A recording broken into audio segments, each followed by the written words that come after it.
incorporated into the plan of the things that we are going to be telling the court, that things that are going to be taking going forward. And secondly, the issue of appointment of experts. The appointment of experts were asked as SASSA and the minister to appoint or nominate people that needs to be appointed by the court and other parties. We know that they have already filed because we have made an inquiry with the court, and we're told by the registrar that they are busy with it, and they will come back to us and revert back to us onto what is it that is going to happen on that front. But we are clear that even if we do not get anything from the court, the rule, one court, order was saying that we must file by the 17th. No, just a minute. I think the second question of Comrade Kikan, if I got him well, is in terms of the appointments of the experts. Will you or have you, for your part, done your part? Yeah, I think Mr. Mvulane has clearly said that we have appointed. We have nominated, and she even said that we have even engaged CSIR as the technical expert. They've given us the names of the doctor and another person that we're supposed to nominate, and on the legal side, we've given the names to the court on our side. So it's more about processing from the court side. It's on the hands of the court. Even if we do not get anything, we will file on the 17th. That's what I wanted to say. Okay. Yes, Comrade Mente. Thanks, Chair. Chairperson, I'm still not hearing well what the department is going to be filing in court. What Ms. Mvulane have said to us is that they are going to adhere to the instruction. Adherence to the instruction means that, and if we have to look back prior the expiry of CPS contract, that was the same language we're hearing. We will adhere to what is supposed to be done. What we want to know is, what is it that you are doing at this moment that will put us at a very comfortable space to say SASSA is going to be ready. Now, again, listening to the presentation, she said they have to look into 5 aspects, and that will inform their state of readiness. But one of them was ICT. Then my concern becomes, there were work streams already in place. There were people that were paid. ICT was one of those people, and you are still going to look for. It doesn't make sense. Where are we? Where are we? What's happening? That's what we want to know. And then there's information CEO in the public space where there were no good relations between yourself and the minister, some of those papers you filed in the court. And you cited that as one of the reasons why you couldn't fulfill or execute your duties. Are those hiccups sorted now? Are we not going to find ourselves in the very same space where someone was blocking someone else from doing what they were supposed to do in order for South Africa to realize the dream of creating jobs within the Department of Social Development? All right, let me cut you there. 2 questions, can they be responded to? Then it's Lengwa, then it's Comrade Kuno, Comrade Boy. You'll be the first one after those 3. Yeah. Yeah. I want to take some. Okay. Chair, may I respond to the ICT systems? Sure. Honorable Member, we do know what is required of SASSA in terms of the systems. What SASSA is not ready, it's in relation to the procurement of such. there are 10 programs that needs that SASSA has to embark on, coming from the work streams report. The first one, it's just SASSA having a payment system, of which we don't have. The current application system, which is SCOPA that we are using, it's not flexible enough to be able to include payment. Then now that we are also moving into a digital world and also dealing with payment, we need to work on our cyber and fraud program and system. You know, maybe let me, comrades, unless if I'm missing this thing. You know, CEO, two things.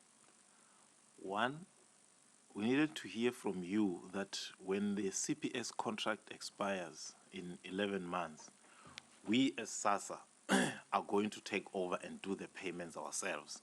And these are the measures that we're taking to fulfill that.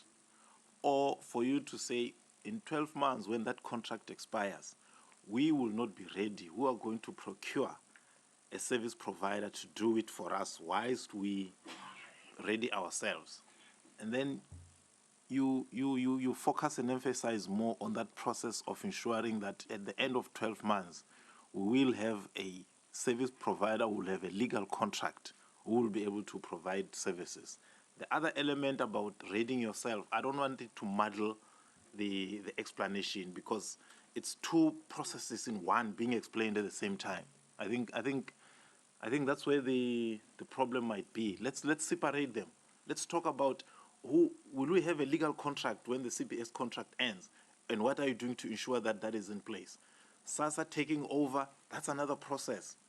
When is it starting? What are its elements, and what are your timelines? And separate these two so that we have clarity. Thank you so much, Chair.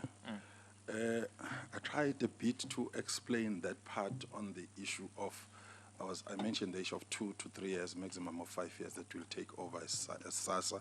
And I did mention on the fact that we are going to have a workshop with Post Office tomorrow. But you see, in preparation for... No, wait. Our letter said, let's come and talk about how you are complying with the court order. That's why I'm saying let's separate the two processes, because when they come in between explanations, so let's talk about what happens in 12 months' time. Will you be having a legal contract with some service provider, or will SASSA take over? If you're not going to take over, how is that process? If you're going to take over, what is the process? Okay.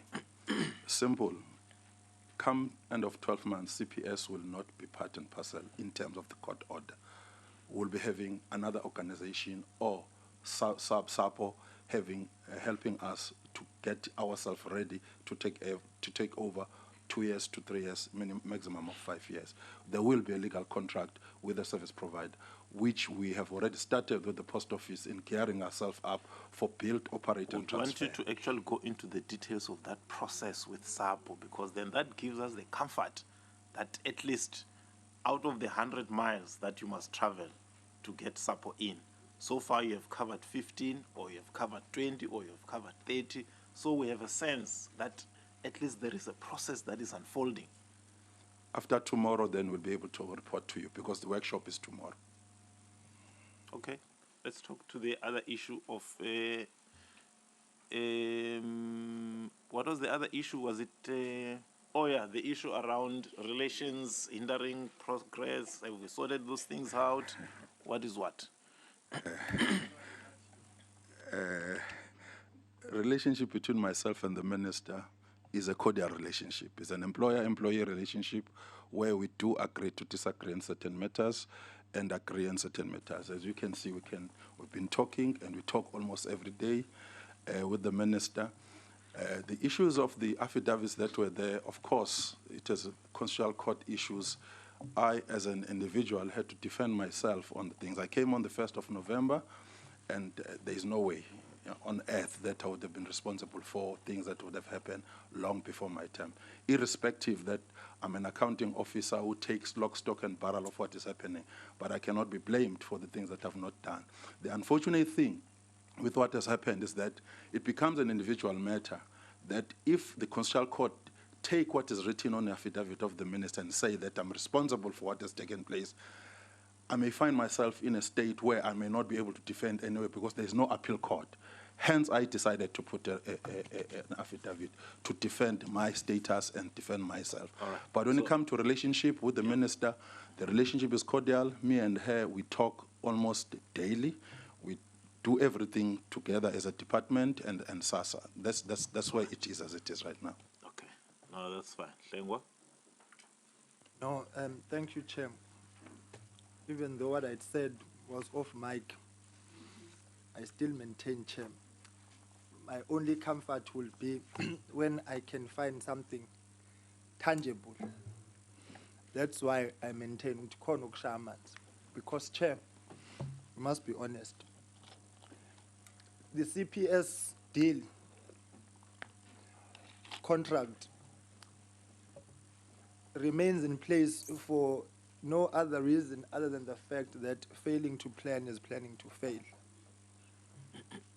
And we landed with a bunch of crooks who continue to administer the dispensation of social grants to the most vulnerable of society. It took 3 years. We are now, 10 months to 11 months to April 1. I am not getting a sense of urgency in preparation for the 1st of April. And that's why I have a problem, Chair. Because that type of, I don't want to say laissez-faire attitude, may be sounding as if I'm casting aspersions on SASSA, but borders on that, to say it will be aiding and abetting again another challenge. Because I'm getting a sense as if we're starting afresh, as if nobody knew. It's all new. Because this process is not a process that got kickstarted by the Constitutional Court judgment. This was a matter which started it's just basic contract management. And I am echoing your sentiment. I am not getting a sense of what there is, in fact, now tomorrow, what's being discussed with Post Office? We've met with Post Office. Meetings have happened with Post Office long ago.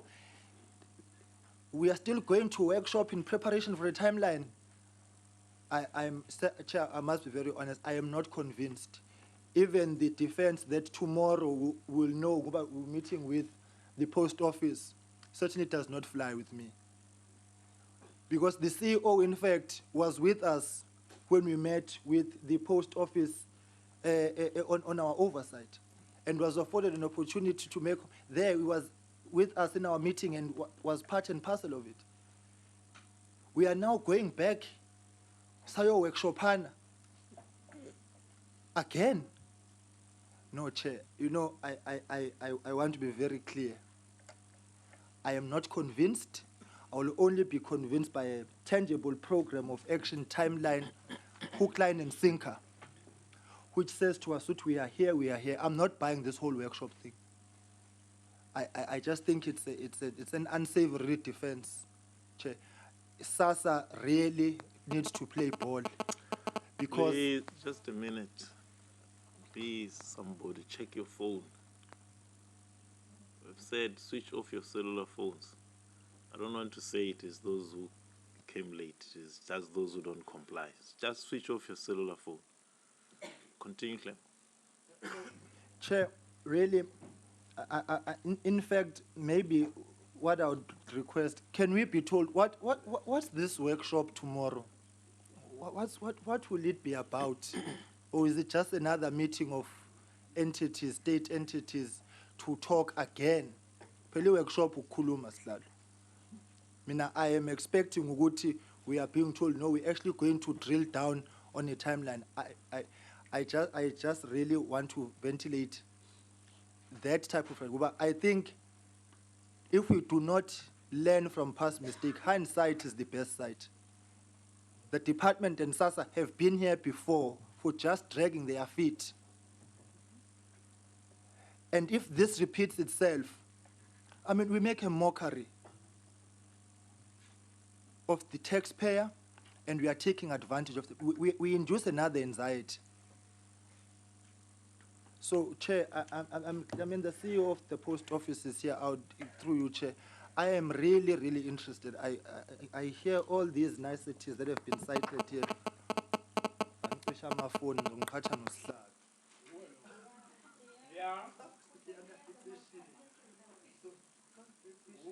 So, Chair, I'm requesting, can we, for the comfort of this committee, at least what we know, because if you're going to start afresh work that has already been done, well, this is work that should have been done long ago. Unless tomorrow's workshop, I can be told now, good, no. But Max Sotwa will only know tomorrow. Uhlengwa does not buy it. Because CPS remains in place and has got every intention of remaining in place even come 1st April 2018. We know exactly how they operate. They are a mafia type of grouping. All right. Okay. All right, CEO. I think what we expected here, and I'm sure I'm speaking for all comrades before you respond, was for you to come and say, we as SASSA will not be ready to take over fully. We are going to procure a service provider, and these are our timelines. By now, by this time, we'll have signed a contract. By this time, we'll be phasing them in. By this time, there will be 60% operational. Come 1st April 2018, they will be 100% operational. That conceptual framework that then guides you in terms of where you want to be by when, because then otherwise it takes us to where Hlengwa is. That to just say, come 1st April 2018, everything will be fine without any timelines. I think it does create that gray space. I'm really not too sure how to respond to that, Chair, because I've been saying that this workshop is going to help us. We already decided on the issue of the post office. There are things that the post office is going to do. But there are other issues of whether it's going to be the post office only that is going to work with us. So the workshop is going to help us with the post office to decide you see, on those issues. That's probably how we should have started and said, we have decided, number one, we're going to use the post office, but oksele, to what extent? And if there are any areas left, who do we look for and by what time? So at least to have a sense of timelines. It is those details that we need. Those are details that we don't have right now until we finalize with the post office. Comrade Kuno? Thank you, Chairperson. Thanks for the presentation. Chairperson, I wanted to come in earlier as you were talking, and I thought I wanted to simplify it because I don't think we are going to get the answer the way we're asking questions. And the way of my simplifying it is that what is SASSA doing? You know, we've had the report.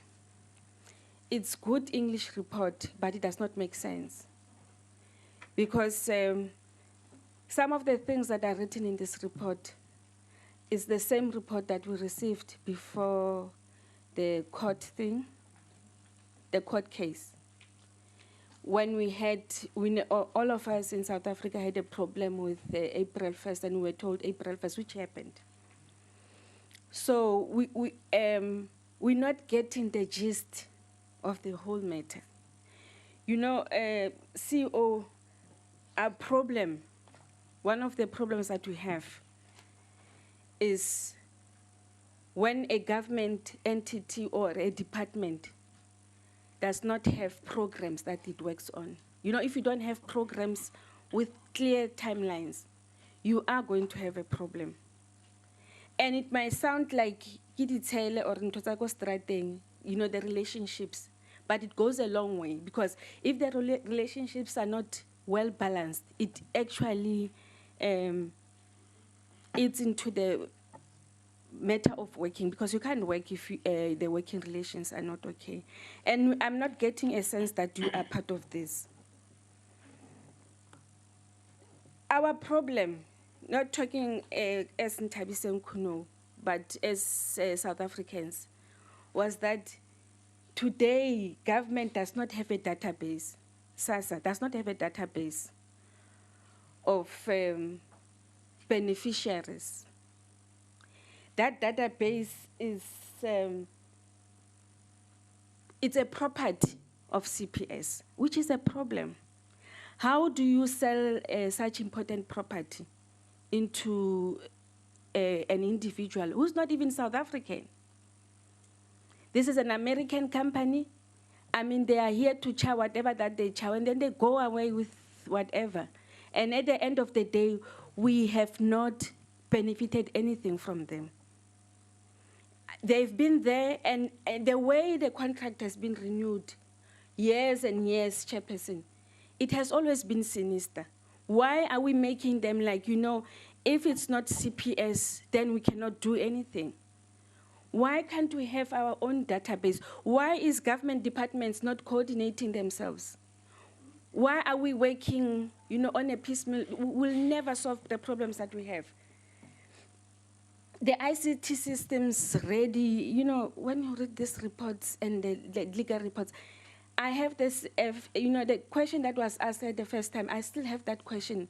We should be having these people employed by SASSA already, because SASSA already has a problem with money, with their budget, Chairperson. If they're going to employ other people outside of SASSA, where are they going to get that money to pay for those employments? So it's all sorts of problems if you read this report. If you read it thoroughly and start to analyze it, it's actually not saying anything. It's not saying in 11 months, as you are saying, with confidence. We have to be confident, because we are public representatives. When we go back to our constituencies, people ask questions.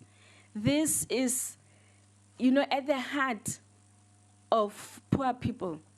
It's a bread and butter issue. There are grannies who have to maintain 8 people in a household with this SASSA money. So that's why I'm saying, Chairperson, we are not getting any answers. If we leave, let's leave this report and talk. I mean, if it's something that we are doing every day, let's talk about it. Tell us what's happening. Leave this report and tell us what is happening in simplified terms, so that we can all be on the same page, because it seems like you understand and we don't understand what you are saying. Thanks, Chair. Comrade Boy.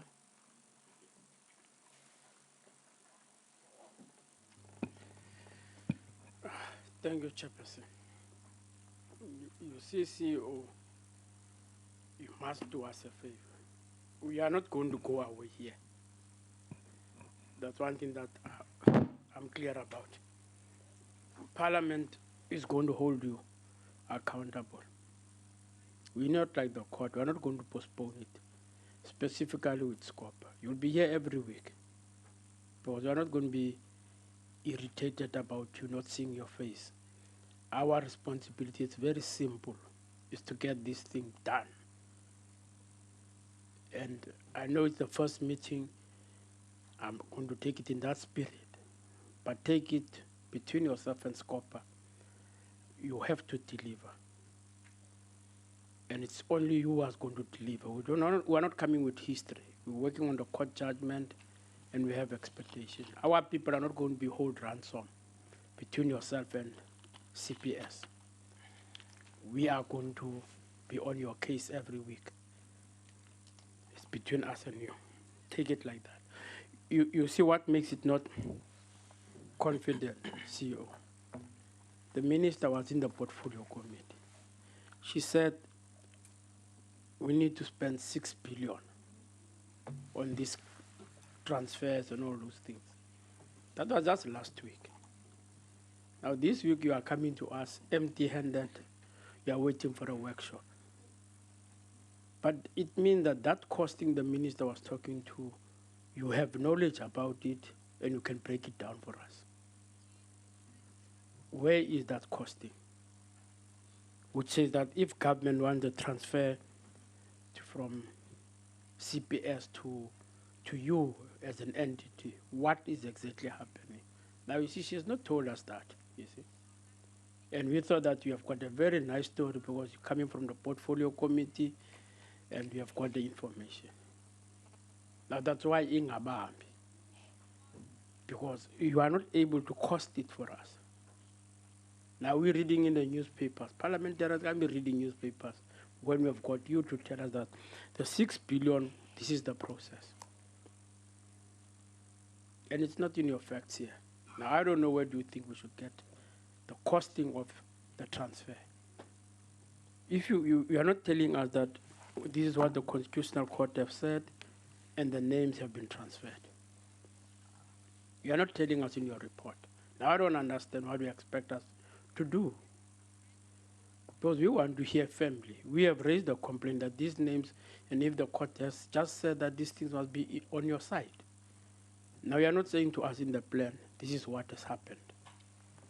Now, we must wait for the post office. Lengwa is correct. We've been saying, we've seen the post office. You are not saying to us, when is your tendering process is starting? So that we know that they are on a tender process to get a new entity. And CPS is existing. Because what we saw in the papers was that it's 6 billion that still has to be spent. I don't understand. Now, you see, you are not telling us any truth. And I don't understand why do you want to make your relationship difficult with the committee. We want to be kind, we want to be reasonable, but you are hurting us. You are not hurting us personally. We have got our grannies and everybody who wants to understand how this thing is going to work. The Constitutional Court has spoken, and we are here to make sure that the Constitutional Court's word as parliamentarian gets implemented. You are not able to tell us when are you meeting the Auditor General, who are part of the people who have to make sure that this thing gets facilitated. You see, it's not part of your plan. Now, I don't understand what you want to expect members of parliament to do. Because one thing that we are not doing, and one thing that we'll never do, is to be submissive to you and allow you to run around and do as you have done in the past.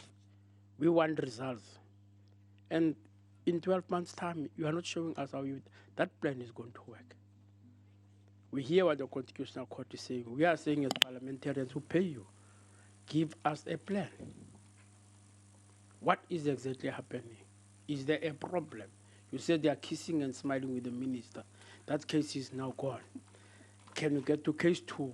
When are you doing your work? Umsebenzi data. Uzowenza nini umsebenzi kahulumende? Okay. All right. Maybe let me, because I think we are circling around one issue around the contract. Maybe let me hear the comrades, and then I'll try and tie it down so that we can respond to a much pointed issue, and we're able to have a way forward. Comrade Shilwane, Ross, and then you, comrade, and then we can we can see how we. Oh, okay, and you yes, it will be your comrade Shilwane, Ross, then it will be yourself, comrade, and then Tim, and then we can wrap it up. What I want us to do is to be able to say what are the things that we want SASSA to do.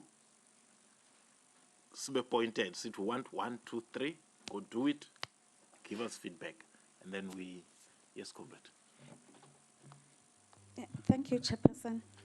I'm just going to add on what my colleagues have already asked, maybe in another way, maybe it will be easier for SASSA to answer. On the workshop that is envisaged, it's going to be held tomorrow. Because in terms of the plan, in terms of this report, there's somewhere where you say you're going to engage SAPO on the distribution of cash through your SAPO outlets. I just want to ask, how many meetings have you had with SAPO that is a point, a question, Chairperson. Maybe it will assist us on that one. And as well as you are planning to take over as SASSA, and you have already, I see here you have written that you have sent a communique to the National Treasury in terms of starting the processes. I don't know whether for tendering, something like that. I just want to ask, has Treasury responded back in terms of those processes? If you can take us through, what is that process that is entailing in terms of you writing to Treasury? What is the response? Yeah. The last one. Yeah, the last one, Chairperson. The last one is an addition to the data issue. Remember, Honorable Kuno asked about this data, and you're going to take over, or whoever that new service provider who's going to come, who's going to be appointed and or agree upon on, is going to be new. And the last time when we had a meeting, the minister said the data, you are at 50% in terms of that data. And 50%, I can imagine maybe it's about 9 million beneficiaries. And you still have another 9 million data that we don't have. How far are you in terms of getting that data? Because we know that that data is still with CPS. And if you're going to take over without data, then it's going to create a problem. If maybe you can clarify that in terms of that data, how far are you? At what percentage are you? Okay. And Chairperson, maybe if we can say we request, I don't know, we're not going to request the names of about 9 million names, but I don't know if we can get something that is written down in terms of ensuring what is the proof that 50% is it there? Okay. Yeah. All right. Yeah. Thank you, Chairperson. All right. Can we respond? I think there was a pointed or two pointed questions, briefly. Yeah. I would request the CIO to take us through the issue of data and the meetings that we've been having with the post office, because there is a technical team that has been formed between ourselves and the post office that has been dealing with the issues that has emanated to the workshop that is going to take place tomorrow. And on this issue of 6 billion, I do not know how to answer that, because we have not yet, as SASSA, as us, come to the nitty-gritties of how much that we are going to need on the amount that is going to be needed for us to go forward. So I'll just leave it at that, and I'm not going to answer on that. CIO. Thank you, Honorable Chair. Let me start with the issue of data. I'm not so sure, maybe there's a need for explanation in terms of the data sets that we're talking about. The 17 million beneficiaries that we pay, or grants that we pay, are from our own system called SCOPA. We release the file with those details. What set of data do you not have? The set of data that will be migrated from CPS to us is the customer master data. It is this data. That's the one we're talking about. Yes. So in terms of the beneficiary data for paying that we have, now let's biometrics data. No, let's talk about what you don't have. What you have is fine. It's okay. What you don't have, when are you going to have it, and why are you not having it? The beneficiary data, customer master data, has always been the property of SASSA, but it was held by CPS. We are now in the process. We have created infrastructure to host it within SASSA. We are going to migrate that data, both the customer master data and the transactional data. That data is our property, but it was hosted outside of SASSA's environment. We have created an infrastructure to make sure that it will be migrated onto our environment. No, but you're not saying anything. When? Next year, after 10 years, after 5 years? I mean, that's the critical question that won, because when SASSA came here in November, that's what we were told, that yes, there is data in the hands of CPS that should actually be in the hands of the state. So our concern is, why is it still there? When is it coming back? It will be in our data center in the next 8 months. As part of the phase-in, phase-out. When is 8 months from now? Now it's May. When is 8 months? What month is 8 months from now?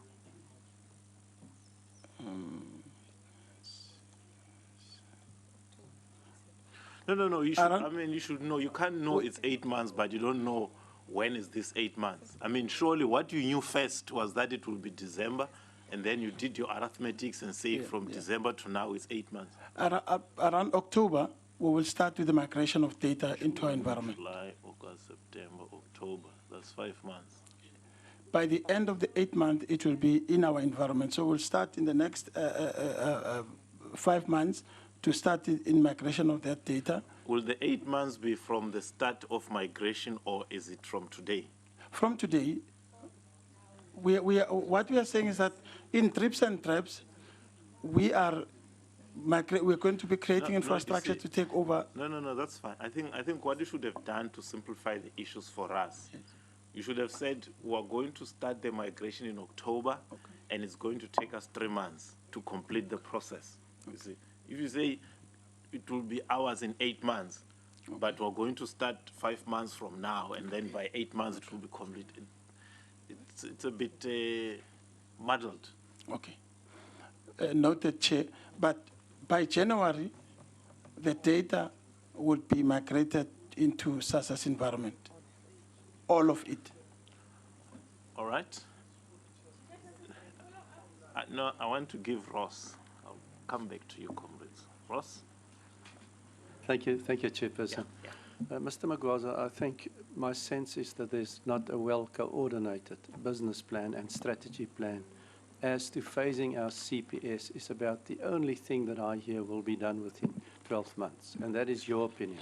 What is also lacking is the absence, the Minister's presence here today to confirm, yes, she's also committed to act CPS within a year. The Minister is once again, Chairperson, in my view, dodged the responsibility here today. As the political head, she was supposed to give us, as a committee today, the briefing in terms of a strategic plan and a well-coordinated plan in terms of the interaction and where she wants the department to go to in terms of implementation. Just an overall strat plan is completely lacking. There is absolutely no coordination within SASSA. And to me, it brings the issue of accountability and the issue of efficiency within SASSA forward.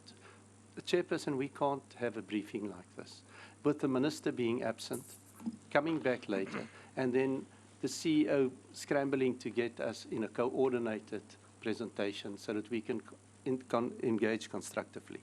Let me just say, firstly, why I'm saying this. Firstly, as all my colleagues said, we're not in a comfortable space, but certainly this is because of the commitment that CPS will be phased out. That's from you, not from the Minister. Point taken on that. Now, the new service providers that you were alluding us to, we only have a vague indication that SAPA will be leading the way, and that will start tomorrow in terms of a workshop. Suddenly, it's tomorrow also. We have no idea in terms of the budgetary requirements. We have no idea what your interaction with Treasury was since the court case ruling in terms of the finances, what would be needed, what is available, what implication will it be to the fiscus and to the taxpayer? Will it be in terms of guarantees? Will it be in, how will you fund this whole operation? Now, you've only been talking to perhaps the first year, phasing out CPS, but on the next 5 years and the utterances in the public domain, it is completely unacceptable. The Minister is talking 6 billion rand. 6 billion rand from where? Have you engaged with Treasury regarding the utterances of the Minister? Is there a Treasury plan to assist you in terms of where you're going? Please give us those details. And then ask the Minister to give us a strategic plan and a holistic plan in terms of her vision, what is going to happen, and when will it happen, and timelines. At least have that plan, and then you can talk about the implementation. All right. No, that's fine. CEO, I think Comrade Shilwane had asked a question on your engagement, the reported engagement with National Treasury, the outcome and the substance of that. Safe to say, Ross, the minister came to request from me the permission to leave because there is an item on nutrition that is being discussed in cabinet, and I agreed. And our understanding was once that is done, she's going to come back. So I'm just trying to give context on that one. But on the National Treasury engagement, can you also incorporate Comrade Shilwane's question? I think we somehow missed it. Thank you so much, Chair. Since the 1st of April, of course, we're doing things pre-1st of April for 1st of April for us to make it a point that people are paid. And we did that from the 31st, we open up the machine for us to pay at 1 o'clock, 1,300 hours during the day. And we've been paying up until the 15th. And we've been monitoring that, doing all those things. And we started with our preparations for post 1st of April, which we've been doing on a daily basis. And we are doing it every day. It's not that we're not doing anything as maybe purported it to be.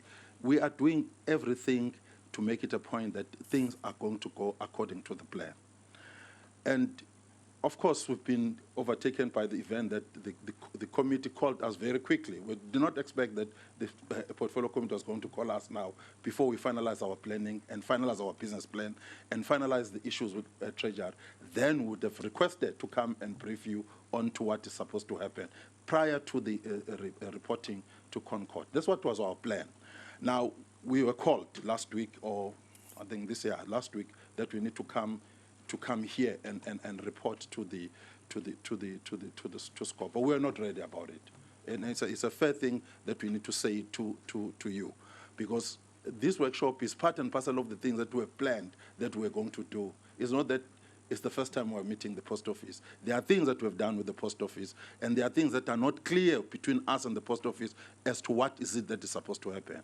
I've already mentioned on the issue that we're contemplating on the issue whether the post office is going to take everything as going to be done internally by the post office, or is they going to do part of it and we go on a tender on other issues that post office may not be able to do.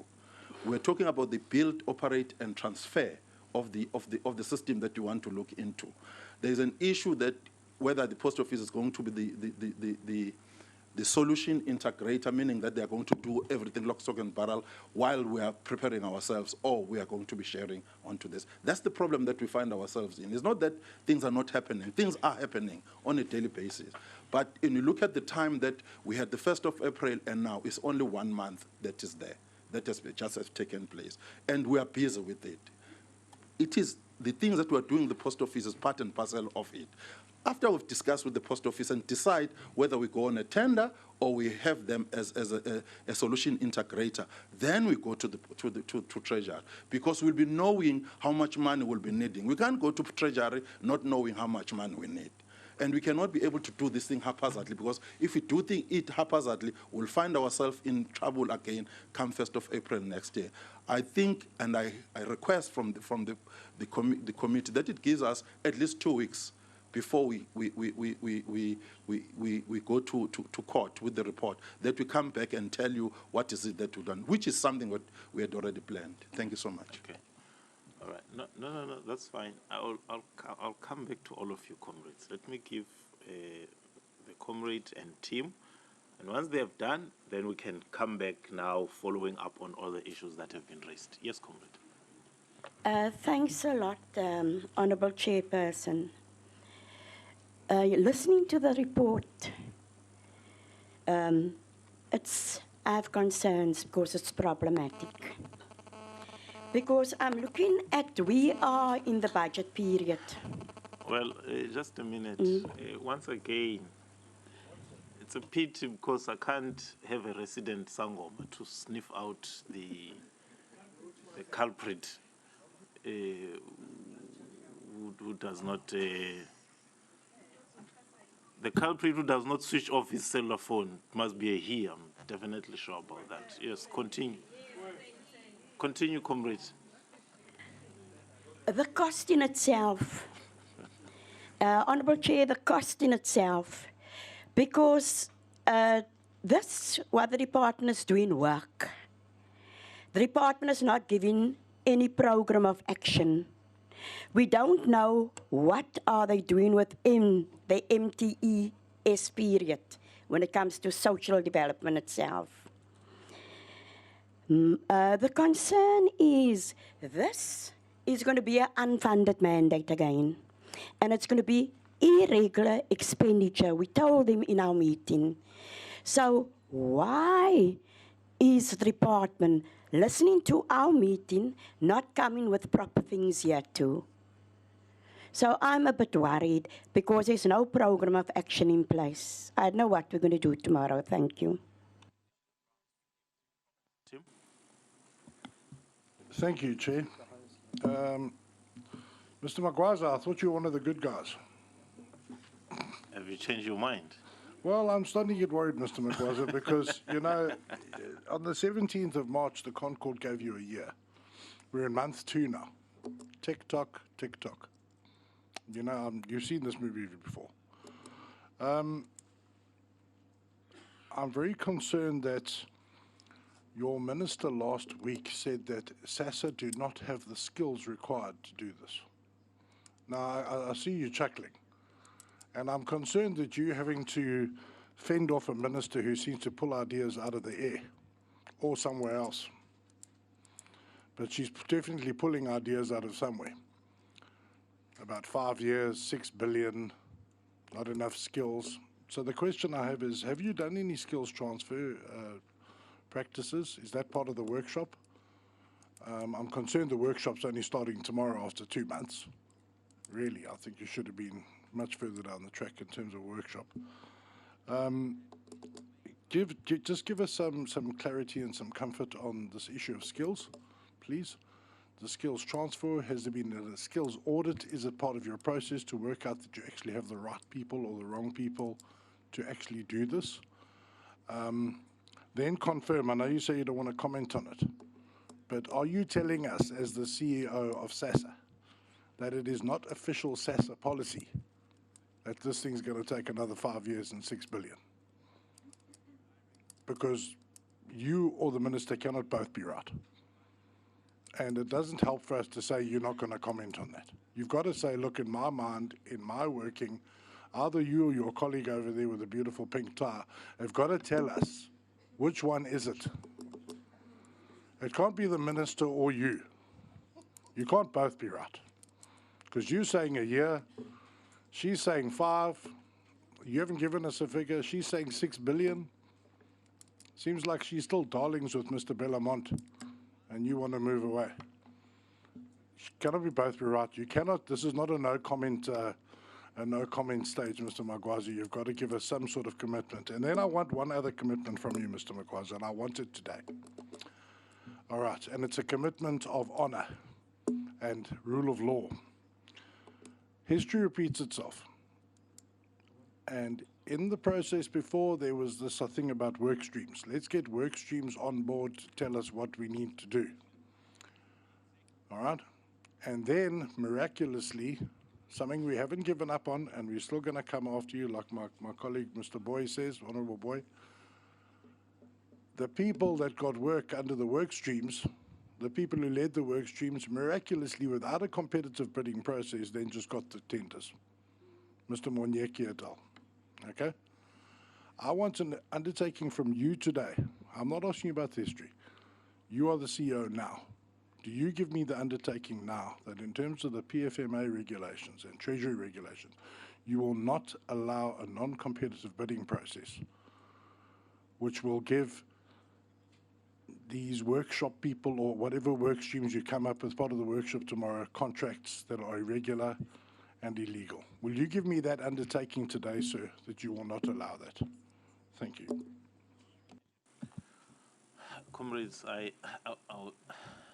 if we can assist each other. Yeah, no. I'm aware that we all want to, but I wanted to make a suggestion. Two things. One, it is the request from the CEO that let's give them 2 weeks to give us in writing the things that we want. And two, I personally would not prefer us to put the CEO in an untenable position where he must make comments on things and issues that may or may not have been said by his political principle. Because the question that was asked somewhere at the beginning, I think was very relevant, Mr. Magwaza, because it probably has a bearing on this request you are making about the need to get time. Because when you came here early in the year, the CEO's office had nothing to do with preparing SASSA to take over. It was the work streams. Now, we have not asked you the question, after the Concord ruling, did the work streams cease and you then took over, or did they continue to do the work? Or are they the ones who are actually doing the work right now and not you? Because all those things have a bearing on some of the things that we're asking. So if maybe we had dealt with that, that could then have given us a sense that some of the details that we're looking for you may not be able to provide us with answers here and now, because actually it is the work streams that are continuing. And for me, it was a bit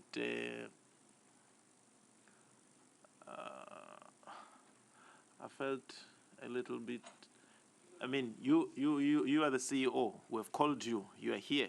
Everybody in SASSA reports to you, and so we say, come and brief us on how you are complying. And you ask Ms. Mvelane to report who was heading the work streams. So it raises the question: is this the report of the work streams, or is this your report as the CEO of the work that you have done? So I'm saying, because the issue is not to complicate things, it's how do we assist to get things moving. I think for me, that's the critical part. Sort out your internal whatever, but you have made a request. In 2 weeks' time, you'll give us all the details, the time frames, and the timelines. That's the part I would request us to consider. But if you have other ideas, I will not stop you, comrades. But personally, I would request that maybe we move in that direction. Comrade Boy, Kekane, almost everybody. And Sorry, Chair, as a point of order, am I going to get an answer on those questions I asked, or are we going to wait for 2 weeks? No, you are going to get an answer. Yeah, you are going to get an answer. Yes, go. No, I wanted to go along with what you are saying, Chair. You see the difficulty, Mr. Makwaza, while I want to go along with what you are saying, it's how honest are you to Parliament? That's the basic line. How much in confidence are you taking us? Are you ridiculing us and turning us into a laughing stock that Parliament doesn't have the capacity to do its work? You see, I think that's where we've always been differing with you. Tim is right. You are driving this process. We don't have any expectation. I hear what Honorable is saying, Ross, that the minister must explain. You told us before that you are not ready, you are not in control.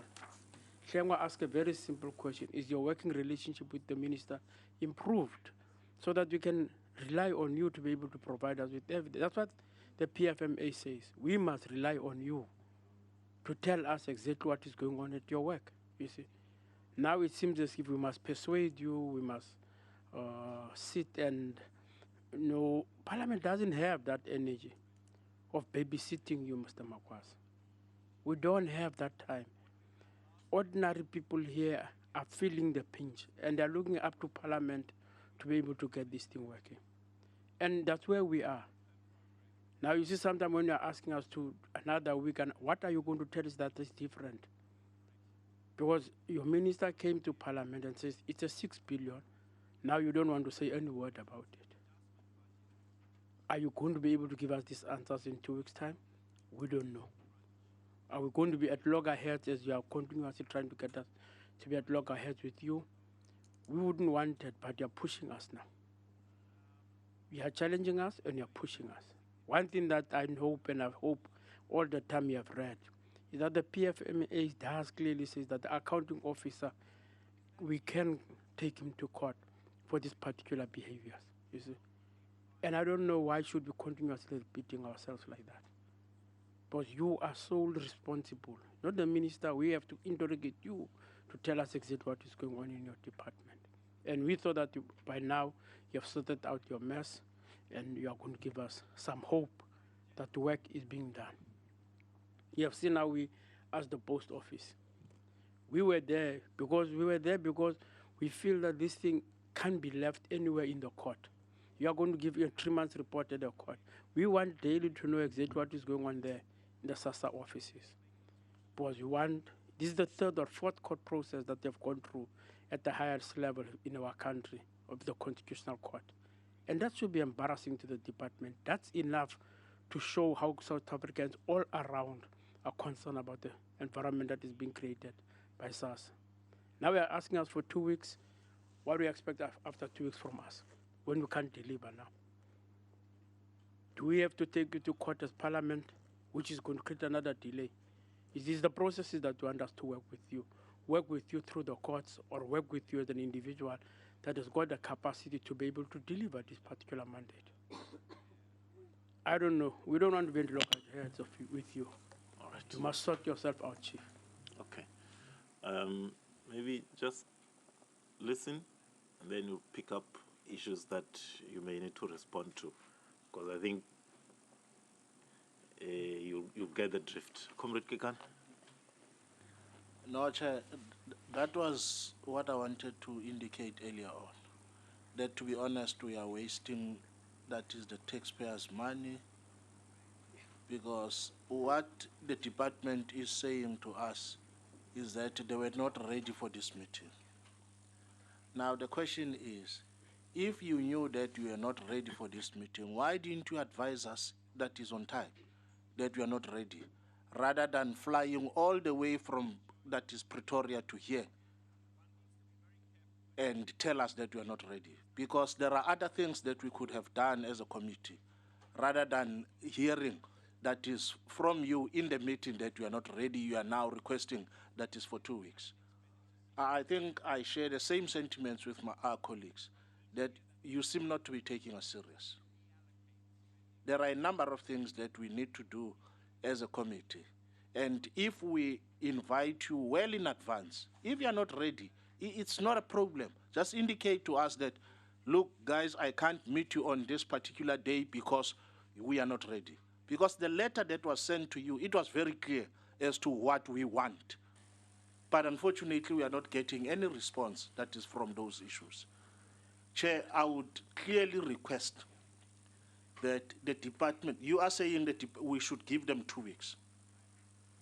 They must confirm in this meeting today whether within that 2 weeks you would be ready to give us the answers. Because our letters are very clear. We clearly tell you that we want 1, 2, 3, 4, 5. And when we meet with you, we expect you to respond to those issues. But for you to still request that is another time, to be honest, we are not taking us serious. I think we need that commitment today. And if not, maybe before you even come here, you should also indicate to us that you are ready now to give us, that is the responses on the request that we have forwarded to you. All right. Please. Okay. Comrade. Comrade Chilwan? Chairperson, thank you very much. I think out of what you have said and other colleagues are saying in terms of the 2 weeks, maybe we'll have to reserve my follow-ups that I wanted to do. But safe to say, Chairperson, to the CEO, that I think for them coming here, and for them, I think some of us have asked questions that we have them here in terms of the presentation, CEO. And I just want to state that maybe we are not thumb sucking unless a CEO, maybe this is not what you have done, because the invitation clearly said that come and brief us in terms of you responding to the court order that was given to you. And this is what you were reporting to us. And when we ask questions out of this report that you are presenting to us, and there are no answers, it's really disappointing, CEO. All right. Because, Chairperson, I think, oh, okay, I'll rather. No, I'm not angry. I'm not angry. No, you're on the floor. Yeah, I'm not angry, Chairperson, but just to say that, you know, I had an interest actually in terms of this treasury thing, because it's on page 13, CEO. And because also treasury is here, page 13 on the analysis of order, court order number 12. You have written a letter to the AG. You have written the letter to the treasury. That's what you are saying, action to implement the court order. And now if you can't say anything about that, really, I can't make that follow-up. I just wanted to note that it's here. It's not something that it comes out of from this meeting. It comes from your office. So maybe just to echo what other colleagues are saying, to say maybe next time when you come is for you to be able to say, now I'm ready in that 2 weeks, and so that we are able to, and maybe also, Chairperson, maybe to suggest that some of the questions that we have asked, if they can do them in writing, so that we look at them before they come. Thank you very much. Comrade Kuno? Chairperson, I think we're supposed to push the CEO further so that he could report on the things that he doesn't want to report on. Because I think it's from that pushing that he ended up answering some of the questions. Maybe we should push further. But I think 2 weeks, Chairperson, as my colleagues have said, is a reasonable time.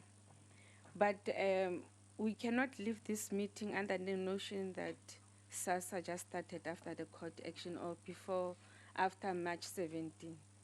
Because I think people have been paid to do work in government, and they should know what is happening as far as SASSA is concerned. Maybe some of the questions that you need to prepare, I'm not sure if you'll be able to answer now. Did you say CIO? You know, when he was responding to questions, it's as though people don't know what's happening as far as SASSA is concerned, you know? And we can pick that up. It's easy to pick that up.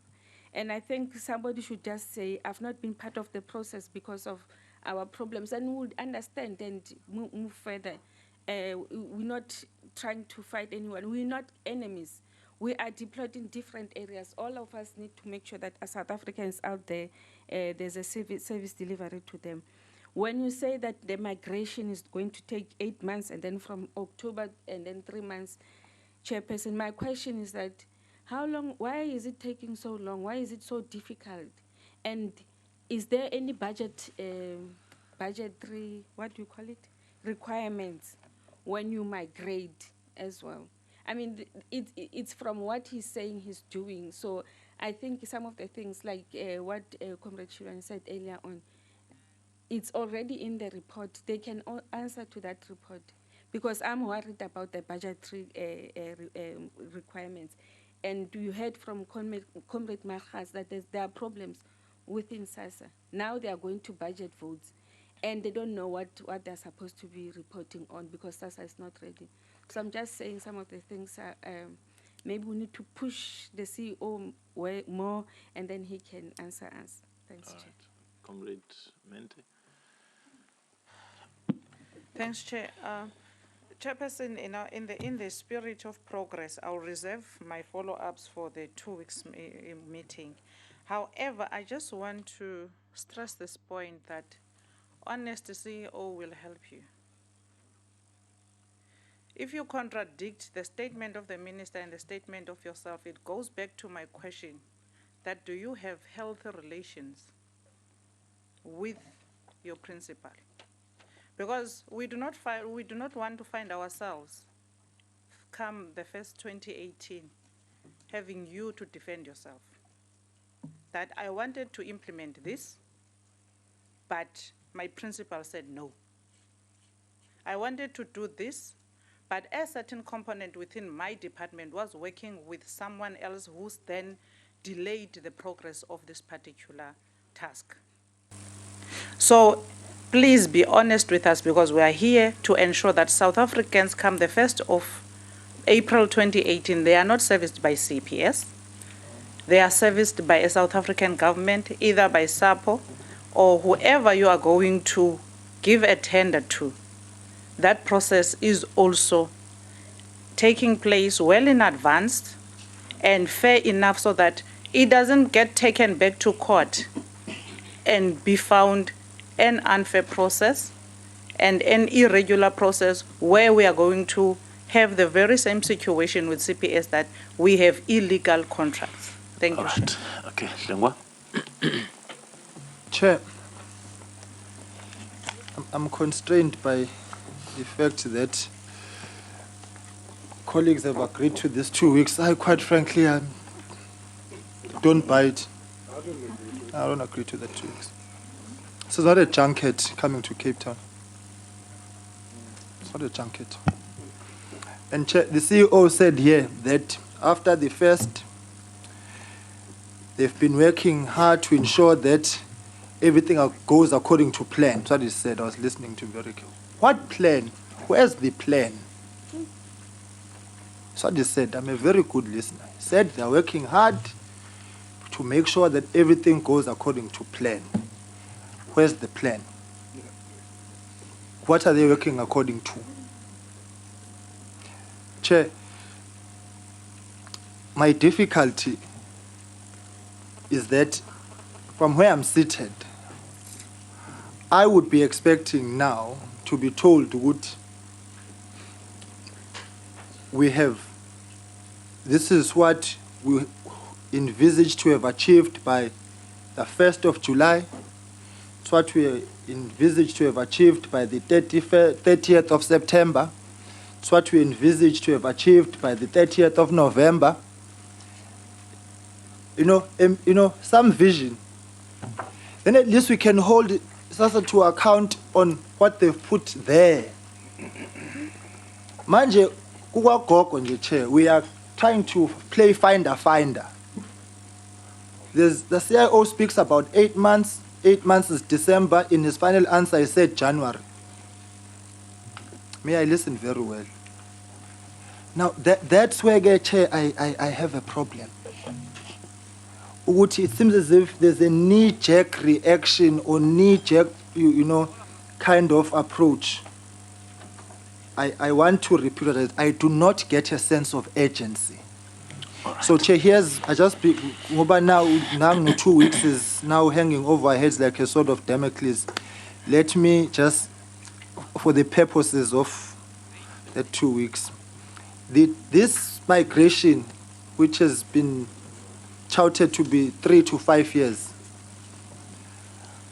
I would like Chair to get then the details of what has informed that vision of Uti we will be ready in 3 to 5 years, right? That's what we envisage. And the cost factors in writing, 3 to 5 years is going to cost us this, so we don't speculate and not try and pit one against the other. Because now he must counter. So again, he must give us something official. Transition, the migration, 3 to 5 years. How much is it going to cost? What are the cost areas? Luckily, tomorrow there's another talk show with the post office. So we'll be in a position then to know what are the outcomes of what happened yesterday and what's the cost involved in that. Then, Chair, the information of beneficiaries, which sits in the hands of Crooked Paymaster Services, CPS. Crooks. Now there's a court order. Was it last week? How is SASSA department responding, reacting to that? We want to know. Right, here's a court, no lento, ikubege, so on, right? We want to know. But it informs, as far as I'm concerned, the nitty-gritty, hands-on approach. They've got the fingers on the pulse of what is going on. I'll be interested to know, but I believe it's the responsibility of SASSA and the department to protect the people. Ugogo's got no money to go to a lawyer to go and try and defend herself against this conglomerate of crooks. Okay. So the chair there. And then finally, Chair, you know why I'm at pains at this 2 weeks, Chair? We had a meeting in this very room just before the 1st of April, and we were told that we're not going to court. That very day, SASSA was in court. Manje, I have difficulty trusting SASSA and the department, but we give this leeway and it's abused and we're taken for a ride and we are just dished out lies. But I still take exception. I still have never received a response from the question I asked that day. How is it that in the morning, after repeated questions, we asked, are you going to court? People said, no, we're not going to court. But that very afternoon, we were sitting in the house, the notifications came with SASSA's in court. So the exercise of redemption is going to go a long way. I still want to know, Guti. That's why I agree with Honorable Ment, the issue of honesty. All right. Okay. Right. I think CEO, I think there was a question asked by Tim. We need to respond to it in terms of the assurance that we are not going to have another CPS debacle in terms of the legality of the contracts. But I want to appeal to comrades, and I'm making this appeal without the benefit of knowing what is happening. And it's a pity because we're saying this in the absence of the minister. At least if she was here, it will be good, because then if you say things about somebody who is there, they can at least defend themselves. But the point I'm making, comrades, is that we know, and I thought we'll always remember that there's been a fraught relationship between the ministry and the CEO, which actually rendered that office of the CEO meaningless in terms of the processes that led us to court. And I think, Hlengwa, even that going to court, it might as well be that you had the CEO in front of you saying we're not going to court, and the minister taking another decision. So it may not necessarily be pointing to us being misled than the power dynamics that were at play within that space. Now, I'll have to wait for the CEO to come, because in rounding off the issues that you've raised, I need to get a response from him so that some of the concerns that we have are allayed and we can agree on process with him. So,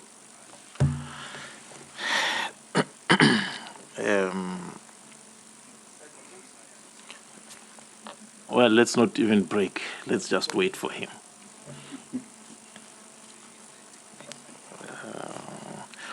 I would like us to round this one off, comrades. Remember, we still have the other item on issues of irregular expenditure, fruitless and wasteful expenditure. I hope, Tim, you are you are ready. Chauke, we're going to be discussing them purely to give you the last opportunity to convince us differently in terms of what has transpired. Otherwise, we were ready to adopt our resolution next week, and we're comfortable with what we're thinking. But you have the opportunity to make us think differently on those issues. And National Treasurer, I'm sure you will be able to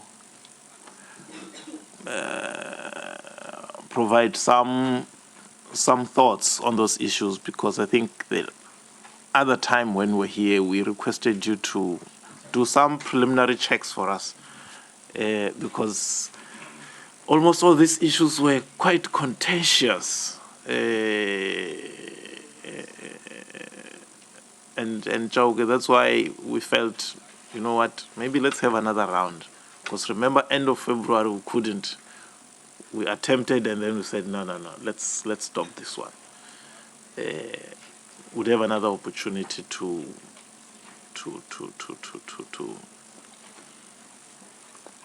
go through them.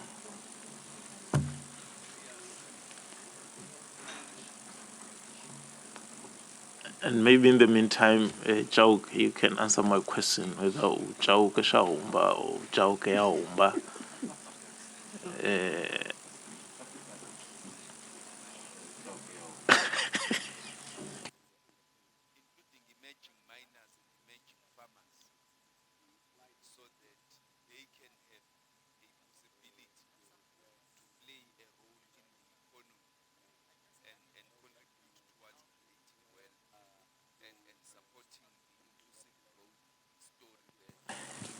He's a man, he can't be Chauke Shahumba.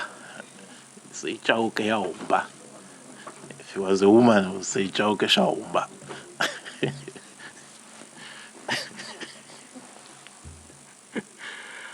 All right, CEO, we waited for you because I thought I just want to try and see if I can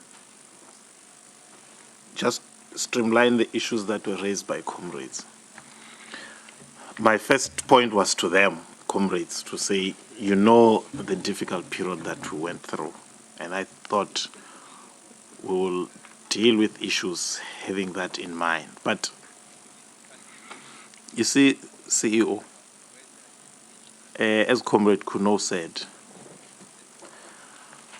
I want to take it from there because that will help us, you see, especially in relation to these 2 weeks, whether it is a meaningful request or not. When you were last here, our understanding was that it was the work streams that were running with the processes. Now, I want to know whether after the Constitutional Court judgment, has there been change? Are you now in charge of the process, the day-to-day running of the process, which will then give us the confidence that if we give you 2 weeks, you are indeed going to deliver? Or do we still have issues around your responsibilities vis-a-vis those of the work streams, which impacts on the speed with which work is done? Because the court judgment was more than 2 months ago. And Hlengwa, what they were saying, they were focusing on the work, making sure that everything works according to plan. They are referring to social grants payments. That's what they were focusing on. Of course, I don't accept that because it was not a new company, it was an old company, so there was no reason to expect any technical glitches in the payments. But that's what he was referring to.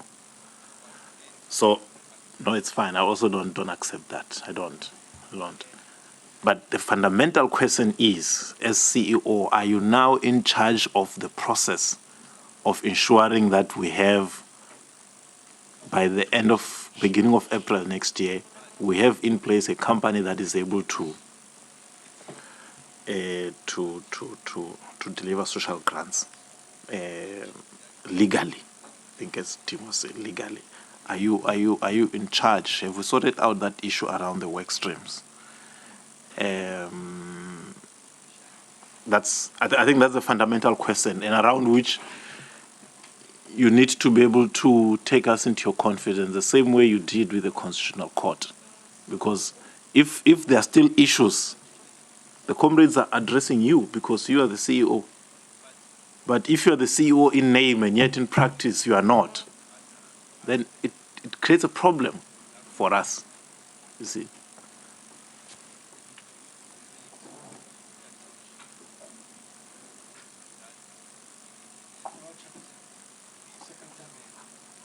Because we can't be talking to you and yet you are not the one doing the job or driving the process. So we may need to sort that out first, get it out of the way, so that work at SASSA can be done legally. That's the first part. The second part, and I found this odd. Yeah, let me use this English word, not say according to Shireman's, because it seemed to mean something else. That in the report, you're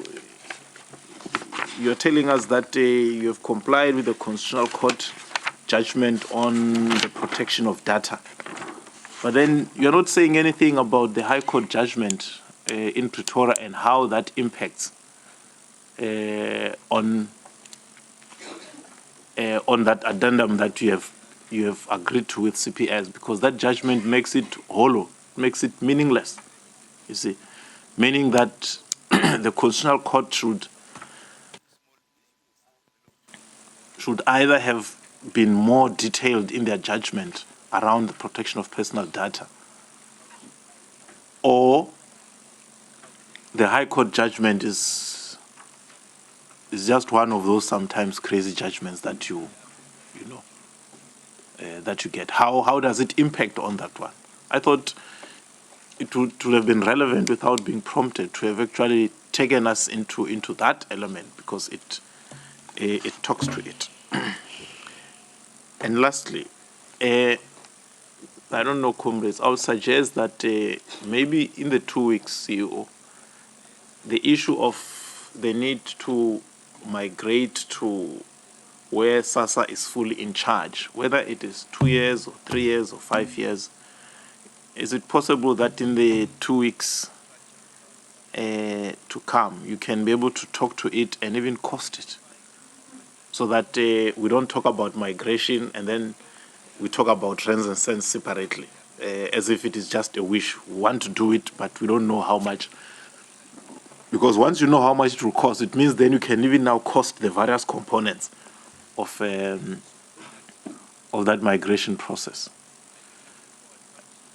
And linked to the issue of the migration and the IT, I thought it would also be important to inform members, because in the last engagement we had letters from one company that is trying to enforce a court order around SOCPEN, which has been going on for years.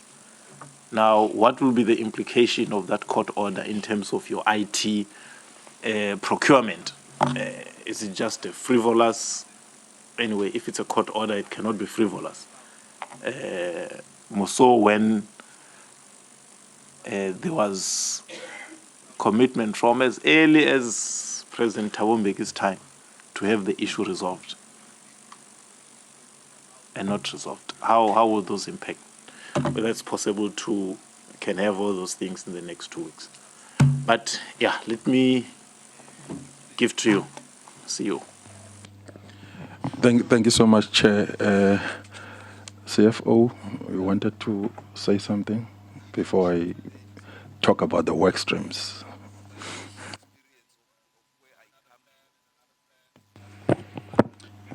Thank you, Honorable Chair.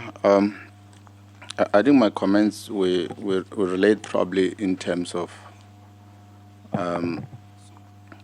the process that you have alluded to, which will confine to where to in terms of how we're going to be engaging with Treasury. And I think probably I need to clarify that so that you can understand. There are two units in Treasury that we'll have to engage with. And one unit is the unit in terms of the Chief Procurement Officer. And the other unit, it will be the unit relating to the public finance. The workshop that we're doing with SABO is not a talk show because it is part of the evaluation of the request for information, which will conclude an element of an RFP, which is request for proposal from Post Office. And that is part of when you assess a bid. We are already actually in the procurement stage at this particular point. But for you to make an informed decision, you just need actual additional information from the service provider that you are engaging with. So we do sit with the proposal that was given to the honorable members by SAPO, which also brought in within SASSA. And before we even request the Chief Procurement Officer to say, we want to engage on build, operate, and transfer. Because if we will go with that route, and we have made a decision based on the facts that are presented, it means that you can at least map up the timelines in relation to what Post Office needs to do in terms of them actually building a system, operating a system, and transferring it. So that timelines will be linked to that. But if we're saying Post Office will be responsible for a partial operations, then we'll come back to the committee and tell you, when are we issuing an RFP for the other elements? When are we evaluating those RFP? When are we awarding those RFP? And only then we'll be able to map up the remaining activities. So the critical part of it is that when we have made a decision that the first consideration must be government-to-government relations, and we said, before we even really deal with the other things, can we really consider Post Office as a solution integrator? It means that build, operate, and transfer. So it means that Post Office must do everything. And once we have done that, it will be quite easier. And it's a procurement process that we need to deal with. Once we said Post Office is going to be built, operate, and transfer, Post Office will give us a proposal with the rands and cents.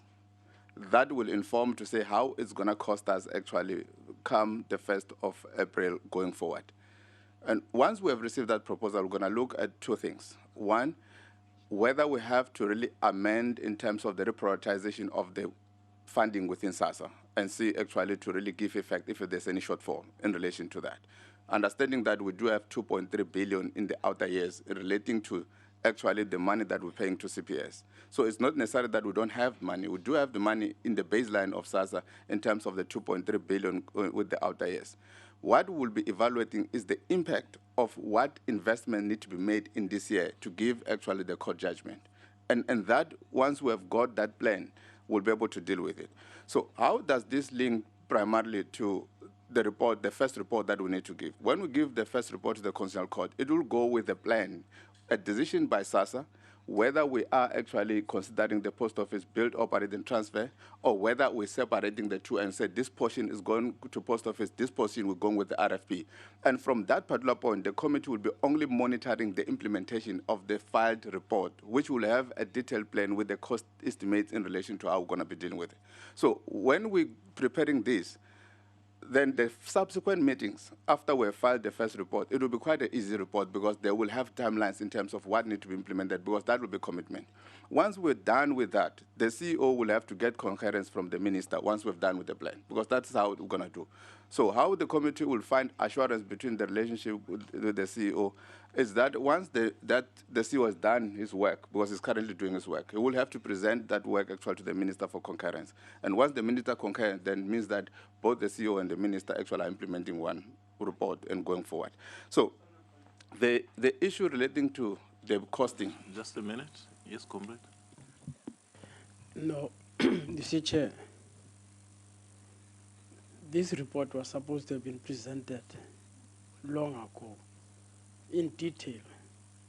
Then you wouldn't have had these members coming back in 2 weeks, listening to the CEO. Now, this exercise says there's no need for the CEO to not have reported back to Parliament and wasted the taxpayers' money. Because he knows what is exactly happening, and this is what we're looking for. The details supposed to have been out. said to us in process, and he knows what he's talking about. And he's beginning to give us the costing of what is going on. And it leaves the CEO a little bit worried that he himself doesn't have the knowledge of what is going on in his own area of work. And this is where the skepticism comes from in Parliament. That why do we have a CEO when he can be able to have told us this story from the start and could have written down the story, and we should be knowing what is going on. And I don't know why, if he's finished here, what is the purpose of him coming back in 2 weeks' time? Because there's all these things that we wanted to know from the start of this meeting are just with him. He's explaining billions and he's explaining every story. And the CEO doesn't want to. Where do you leave us here? Do we have to believe him, or do we have to wait for the CEO? Because he's giving us information now. All right. What is the status of his report now? Because that lady did the written report, it never even made sense of what she was saying to us. Now he's giving us the details. The CEO doesn't know. The only part I hear the CEO playing a role is when he just has to authorize. So we're going to wait for 2 weeks for him to authorize all these things. But that's what he's saying now. And the detail of what is being expected and when to go to court is with him. All right. No, I hear you. No. I want him to round up the critical question for me. It's the response that the CEO is going to give us in relation to the main question. And having listened to Chauke, it of course raises the question you are asking, because this is what we want. This is what we wanted. That what are you doing? Let's get the details. Don't give us the generalized things, because they don't give us a sense of process. So can you round off? For me, the critical question is what Mr. Mokwaza is going to respond in terms of who is doing what exactly.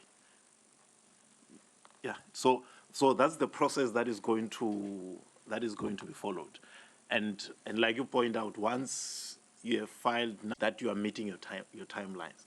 Well, that's exactly what we wanted. CEO. Honorable Boy, what he's talking about I've been aware of. It's not that I'm not aware. Hence, I was talking about the issue that we wanted to finalize everything and put it in writing and put it in perspective, then and come in and present it to this thing. We have not finalized. He's telling about things that we have not yet finalized, because part of it is going to be done, as like he said, tomorrow in the workshop with the post office. And there are other issues of the issue of the minister that we need to tell them, to report to the minister on the things that we need to come and report to you first. So now we are reporting things that we have not reported to the minister. And then it becomes a little bit of a problem, because now there comes the issue of 6 billion, comes the issue of other billions and all those things, that things are not coordinated in the way that they're supposed to be coordinated. But let's leave it at that. And the issue, on the issue of the work streams. Point of order, Mr. Makwas. Yeah. We want to leave it at that. If it was your house, you see this thing. Yeah. This is Parliament. I mean, we're talking to the public. And what it says is that the inconsistencies in SASSA are continuous. Because we always tell you that the older people are watching TV at this hour to see what is going on with their SASSA. And the inconsistencies, you are in denial of the 6 billion that was said to the public to do the transfer. And now the report that he's providing, you are also in denial of it. What must we believe as Parliament? But we're not dealing with you at a personal level. We're dealing here in terms of the responsibilities that you have. All right. No, it's fine. Let him answer the fundamental question, because then that will give us a sense of what is happening. Can he vouch for the things that were being told here or not? For me, that is the fundamental question. Yes, sir. I can vouch for the things that are being said here, because it's part and parcel of what we are doing as an EXCO of SASSA. We are doing it on a daily basis. The things that Chauke, the CFO, has just reported on is something that we've been discussing in meetings within ourselves. These are the things that we are going to come and present to you as the committee going forward. It's exactly like that, nothing more, nothing less. It's only that we had not reached that stage because we're overtaken by the No, events. that's fine. Let's Okay. talk to the On the fundamental issues question. on the issues who's responsible for what is taking place on the process, I am and the executive of SASSA, we are responsible. Hence what I've just said about what the CFO has responded on. We have called the work streams to come and report to us, because it has been my belief that the work streams are supposed to work through us, not through the minister. The Ministerial Advisory Committee is the one that was reporting to the minister, and they made recommendations to the minister. Then the minister shifted the recommendations off to SASSA. And the way that it has been happening, that they have been purporting, they were reporting to the minister, is something that when I came in, I was against. And I did say it, and I did put my views onto the table. I think the rest is history, because there's an affidavit to that effect. We are in charge of what is taking place in the process. The work stream is supposed to be working with us, and I feel that they are starting to work with us, because they are telling us, we've called them to come and report to us, they have reported to us. Now, what has happened that is already been spoken about is the issue of the way that they were appointed. National Treasury has written us a letter which saying that they declare the appointment irregular.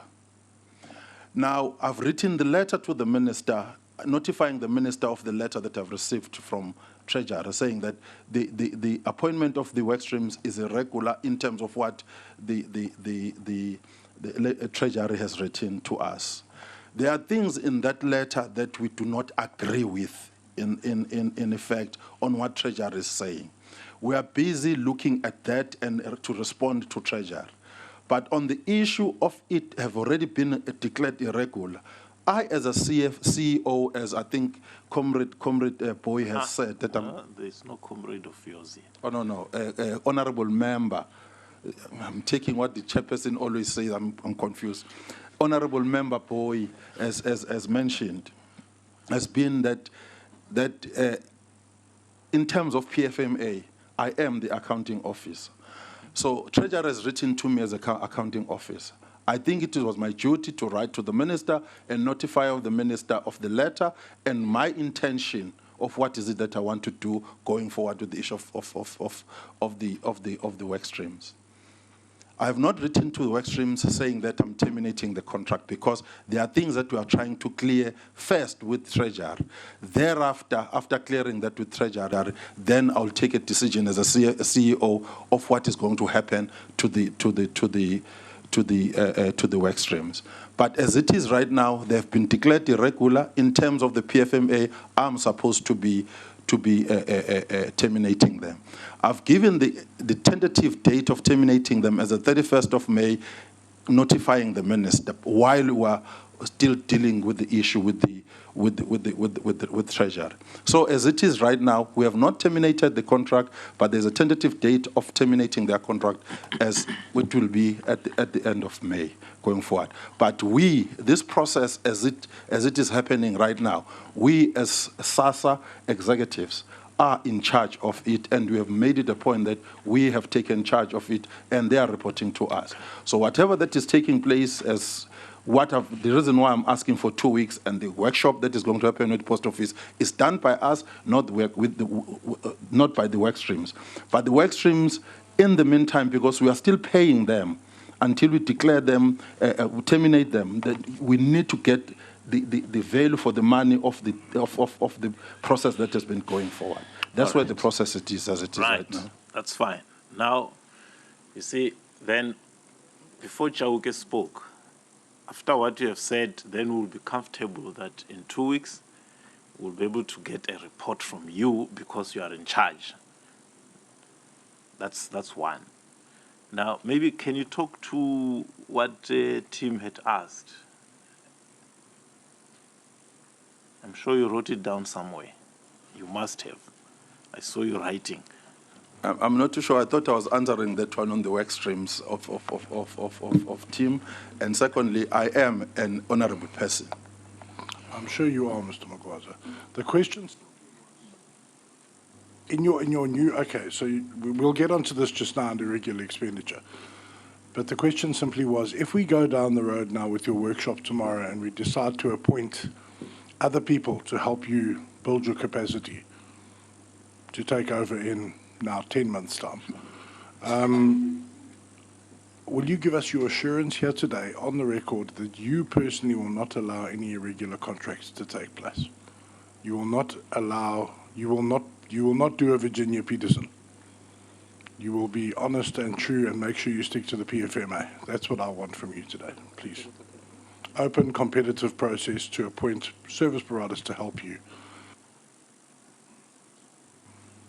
Do I answer that one, Chair? Yeah. There are, within PFMA and treasury rules, there are ways of doing things. There's an open tender, there's closed tender, and there's deviation. I will make it a point that I stick to what the rule says on the PFMA and the treasury notes and treasury rules. Okay. All right. A small one. I want us to pass this one so we can. Yes, corporate.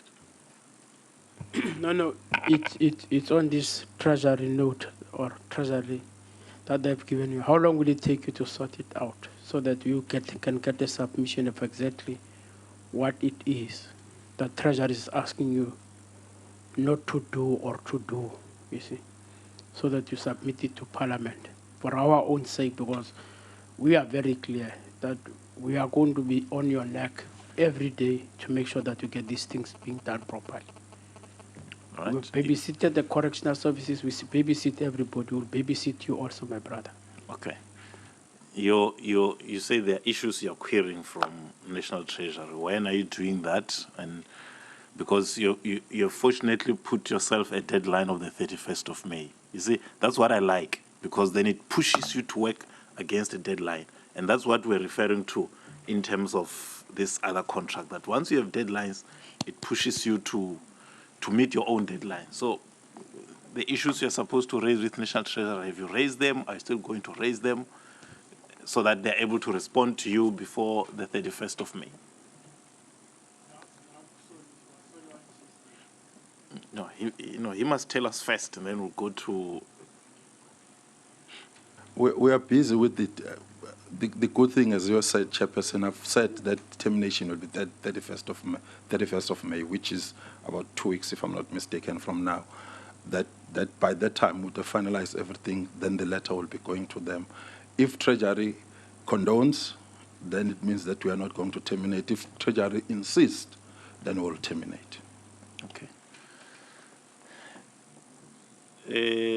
I suppose that's an order, Mr. Chitangan. So before the 31st of May, they mustn't say we're delayed by National Treasury. If it's irregular, by the 31st of May, that contract must be terminated. Chair, just to clarify, the reason why we gave them earlier is because when they submit their annual financial statements, they should have declared that as irregular expenditure, instead of giving problems to the Auditor General to qualify them because they didn't disclose it. Okay. Oh, yeah. Okay. No, I see. Yeah, because the 31st of May, that's the last day before they hand over their financials to the AG. Oh, yeah. Okay. Okay. No, I get it. All right. Comrades, can I propose, in the light of the explanations given by Chauke, that in the 2 weeks, can we get a written submission? Can we get a written submission with those details? And once they have submitted to the Constitutional Court, let's get that submission as well, and then we can then sit down and discuss the implementation and the monitoring of that entire plan. Can that be in order, comrades? All right. No, that's fine. So in 2 weeks' time, you are not coming here, but you are submitting, Ben, 2 weeks' time. Yeah. As you terminate that contract, you also send us the information that we require. can you maybe talk to the last issue around the court judgment in Tshwane and how it impacts on the protection of personal data that the Constitutional Court has spoken to? Thank you so much, Chair. That court judgment is a concern to us as a department. We have discussed it with the minister. We have decided that we are going to appeal it because we feel that there are certain omissions that the judge did not look into. We strongly believe that the deductions are not supposed to happen the way that they're happening. And we thought that because the Constitutional Court did put it as an order that this needs to be protected, we thought the judge, because it happened before the judgment was passed, that you would have looked into that too and work the judgment around what the Constitutional Court is pronounced. But we're all surprised and we're all shocked on the judgment. So we are going to be aware. In fact, we already started with the process of appealing the judgment. All right, can we pass this, comrades? Yes. All right, Tim, we're in your hands. Chair, I was going to ask, we have this report. Is somebody going to present the report first, take us through it, or must I work through it? I thought it would make sense if maybe Mr. Chauke takes it through it, or Mr. Magwaza takes us through it, and then. But I'm ready to go straight off. Yeah, I don't think it's an either or. I'm not sure if. Yeah. I just wanted to get to know from you, where is Virginia Peters, as we have been promised before we start that process? Did you find her? You can't find her? She overseas? What's going on? You see, for the first time, you're not helping me. You said you want to help me. Now you're asking me a question. All right. No, that's fine. As we resolved last time, we instructed the Secretariat to engage the legal department and to see if we can find Ms. Peterson. By Thursday, we had not been able to locate her contacts.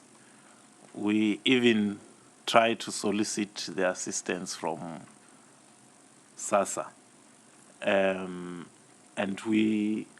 by Friday, I had said to staff, look, even if you were to find her on Friday, you probably were going to get a short notice response, which might then have said, maybe we should postpone this meeting to the date that would suit her.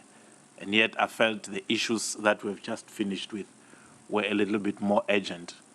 And the issues that were coming to, we are comfortable to go ahead with our resolution next week. It was more a case of giving SASSA and her the opportunity to convince us otherwise in terms of our sense of what might have happened. Because with fruitless expenditure, anything declared fruitless expenditure must be pinned to an individual who must pay it back if they are still alive. If it's regular, it's a question of determining whether you require disciplinary measures against those individuals or you need to take criminal action. So, no, we did try. We could not. Tim, my sense will be maybe you should actually direct us, ask the questions that you would want to ask. And if you have not asked everything, then the CEO, Chauke, can volunteer to talk to any other issue that they feel has not been spoken to. But just to say, Chauke, we have set a date next week when we want to do our resolutions. So for us, this is an opportunity for you to maybe try and put things in the proper context and perspective. that could inform us differently. Otherwise, here, we all have our individual views that we're going to push when we do our resolution, in terms of not just saying we condemn irregular expenditure, but in saying we think Magwaza is responsible for this, and submit it to Parliament to be adopted by the House with your name there, that we think you are the one who is responsible. So I think I would want to give you to direct us on the areas that you think we may want to talk to. Chair, thank you. Chair, we started this road in November last year with the 1.1 billion rands of irregular expenditure. And unfortunately, I don't think you were there, Mr. Magwaza, at the beginning. Yes, you were. Okay. And sorry, you've been in and out of it. We're glad to have you back. But anyway, the chair has gone to great lengths, and Honourable Boy has gone to great lengths to say, unfortunately, the wrong person is here to answer these questions. But anyway, you know how that works. You are liable. And this is the tough part in your game, hey? Politicians can be removed by the president, but you can go to jail because you're the accounting officer. It's a tough game. Anyway, let's look at page 6.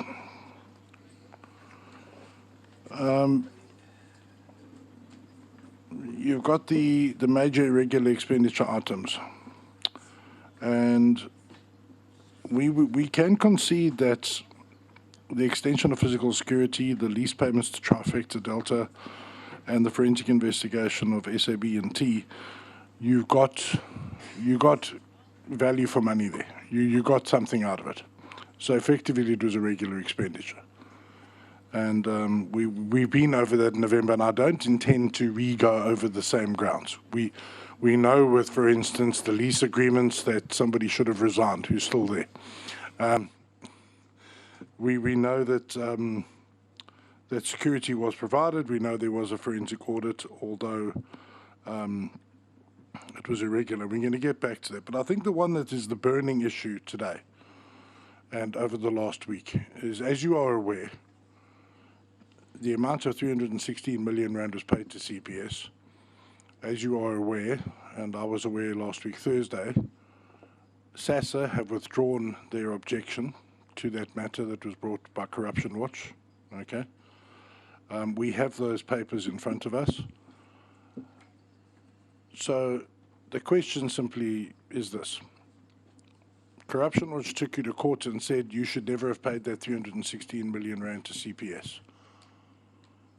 Can you tell us why, first of all, why SASSA opposed their action, and why did you decide at this late stage last week to turn around and drop your opposition? Can you just comment on that, CEO?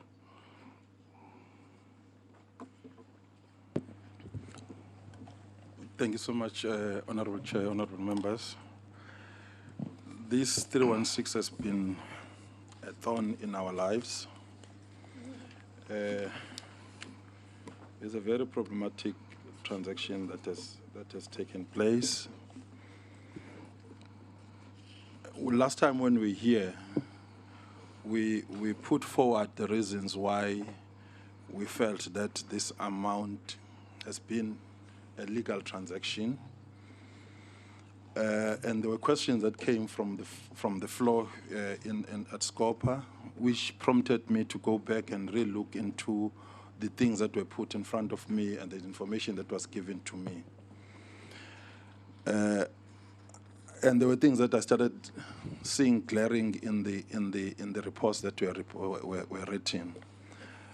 Then I requested the legal office to go through to our legal counsel and give us an opinion of what is it that we need to do going forward as SASSA. But just before we even, or when the legal officer called the council, he said to us, we've already gone through the papers, we've already written to you advising you that it may not be prudent for you to carry on defending on this issue because there are things that There are clearing that are written onto the contract and written onto these issues of this transaction. And based on that legal advice, then I, consulting with the legal office, I wrote to the minister advising her that we are withdrawing the opposition of this thing. Will abide by anything that the court comes up as a verdict onto this, and will take action at the time that we receive that. That's how it has happened. There is an opinion and an advice that says that it will be irrational for us to defend on something that in our own books is written in such a way that maybe we're not supposed to have done it. Okay. Just to indicate to him that, well, you have those papers from Corruption Watch. Well, unfortunately, they didn't show up. We had interested them and afforded them the opportunity to be here. But continue.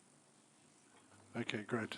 It's great to see a rational act from a government entity for a change.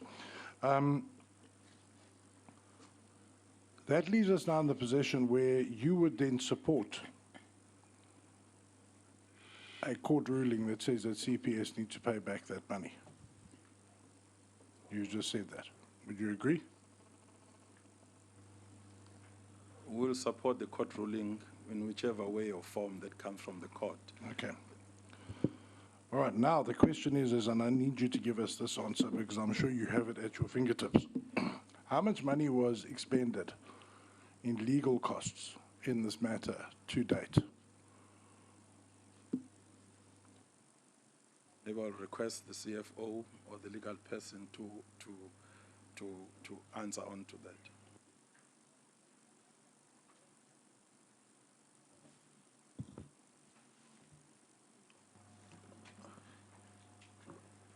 Thank you, Honorable Chair. Thank you, many members. We have not received the entire invoices from councils to date because the matter is not yet finalized. So it's very difficult to say how much have we expended in total. We'll be able to do so once the matter is finalized because CPS is still defending. Sorry, this matter has been going on for a number of years. Are you only paying the advocates now? Did you say to them, we'll pay you in 4 years' time when it's all finished, or do you pay them monthly or quarterly? Please, you must have an idea of your statement of account up to now.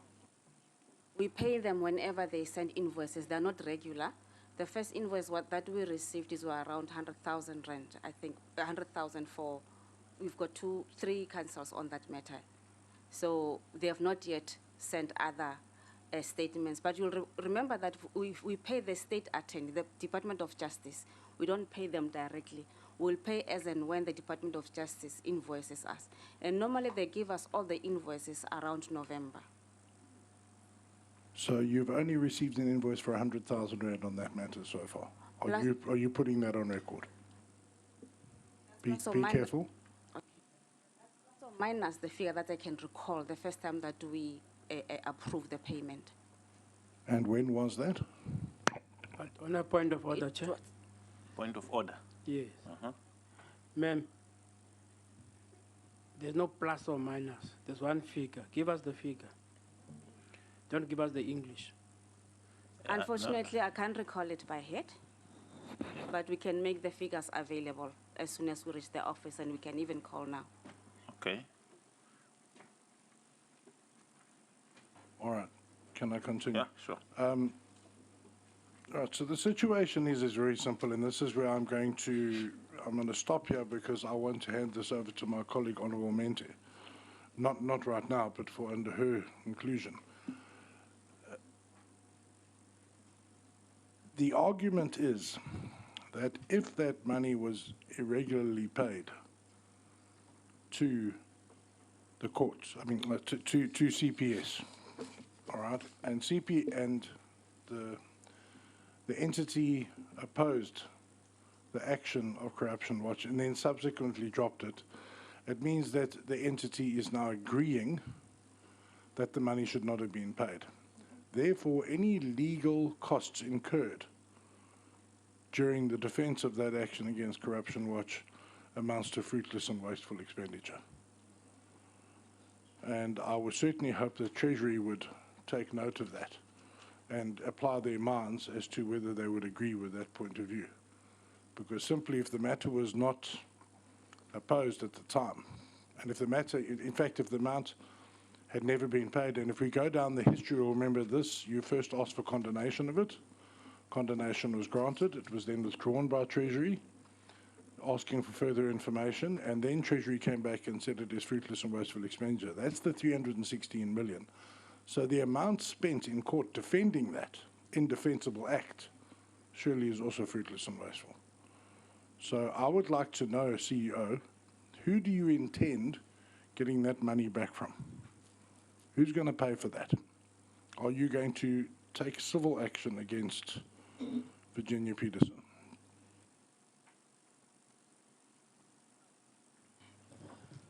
We have not come into deciding what is it that is going to be done. As I've just said, that we'll wait and for the court to decide on the merits of the matter. Then we'll do the investigation as to what took us to the level where we are as it is right now. Can I ask you to commit to giving us an opinion on that when you give us your report in 2 weeks' time on the other matters we've discussed? Would that be fair? I prefer to give opinion after the court judgment. Okay, I'm just assuming the court judgment would be sometime soon. Okay. Right, now let's go back to page 6. We've got the other matters now. I thought maybe before you go to the other Yeah, matters, you would say in the 2 weeks' time, can you also furnish us with the legal opinion that you got from the state law advisors that led to your withdrawal from the case?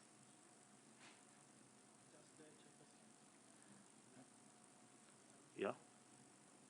No, I thought that the 316 has implications for, because we need, I mean, I heard here that Treasury is expecting us to condone this, you see. So if we're going to wait and link it to that 2 weeks thing, it might just delay the finalization of their report. No, that's another amount. Okay, no, I'm just saying that it would be nice for you to say, yes, the legal amount will come after, but the 316 million, we must make a decision if we are accepting what the CEO is saying, or the court submission or whatever has come from them should be sent earlier so that you can link it to our resolution. That's all I'm soliciting. I wanted us to be quite firm. All right. Okay. Can we get that legal opinion ASAP? I think this we can. Yeah. All right. I apologize, Chair. I know Tim has got, is not in injury time. I had made a note here.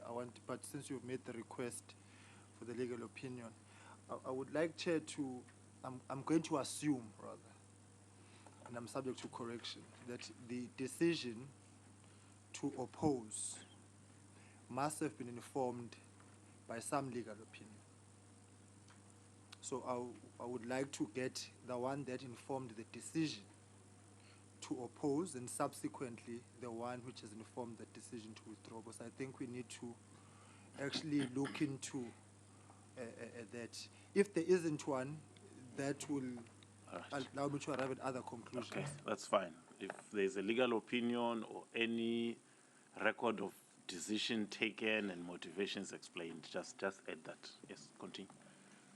Thank you, Chair. I'd like to welcome the Minister back. Maybe the Minister would like to comment on the irregular expenditure of 316 million that has now been dropped in court.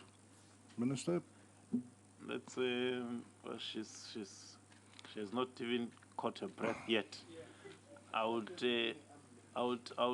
Comrade Minister, I would say note it, and when we give you time at the end, just talk to it. It is one specific issue for noting. for now. Just continue, Tim. She will talk to it at the end. Right, Chair. Okay. Let's now go back to this report because it's confusing in some regards, and unfortunately, it's like many of the reports we get, it's short on detail. Although it looks like it's got a lot of detail, it doesn't. On page 6, we've got the 3 amounts that we had problems with last year. The 414,000, the 223, and the 74,000. 2 of those you're asking Treasury for condonation on. Okay, and then the third one is a contractual dispute. My issue is that on page 4, if I can refer you to page 4, you refer to, these are cases that are finalized. Okay, finalized cases. At the bottom there it says you've got 245 finalized cases. Now, unfortunately, you don't give us any details of who these people are.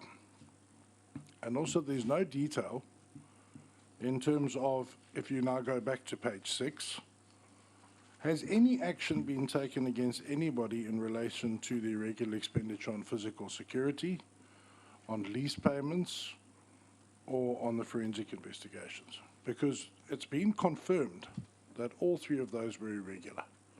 We now know the 316 was in all likelihood, and we're going to recommend, I'm sure, fruitless and wasteful expenditure. But the first 3 amounts were irregular. What action has been taken against the individuals involved there? Can we pause there and can you give us some detailed information on that? The 3 top ones. Don't tell us about the condonation attempts and that. We just want to know what action has been taken against actual people in that regard, please.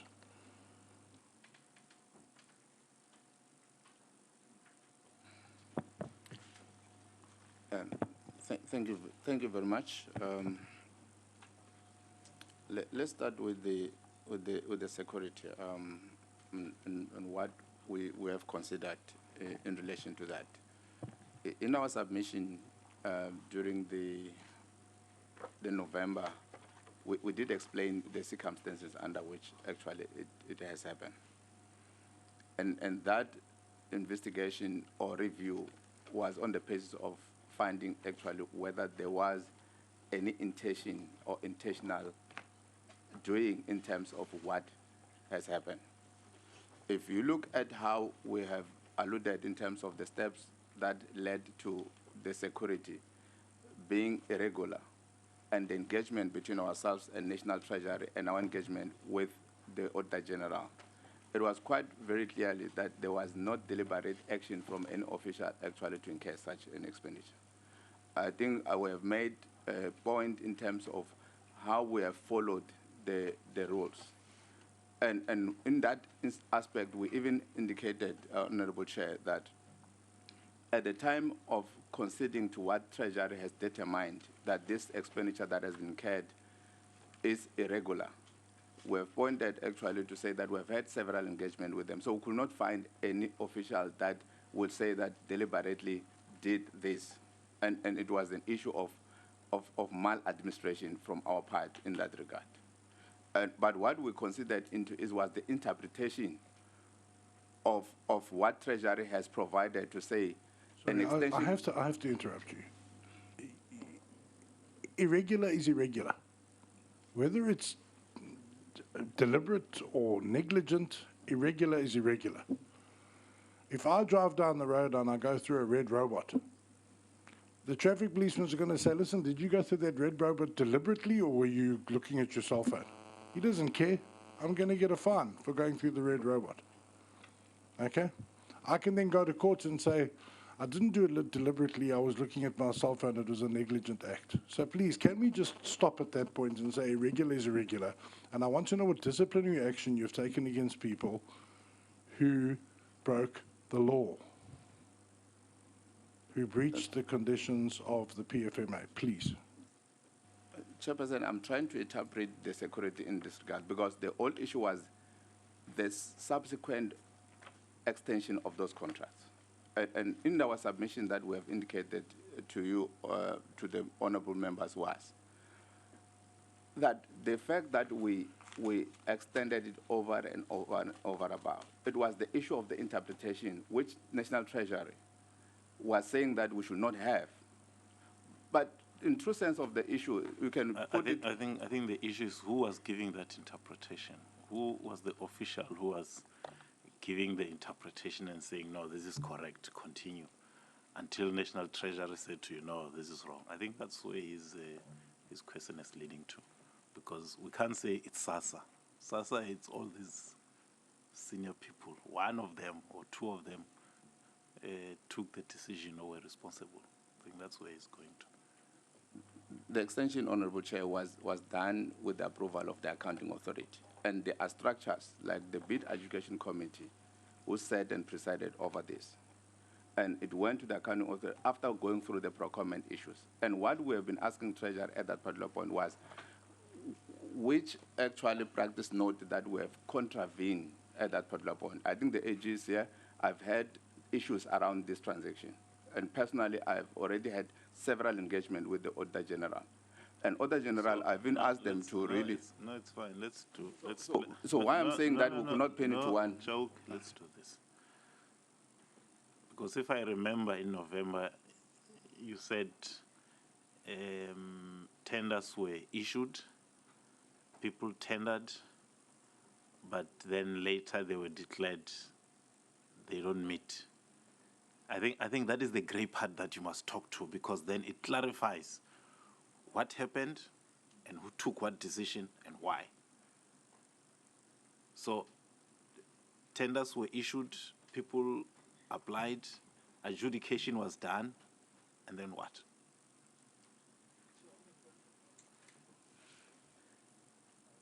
Chair, I was listening to the initial response with interjection.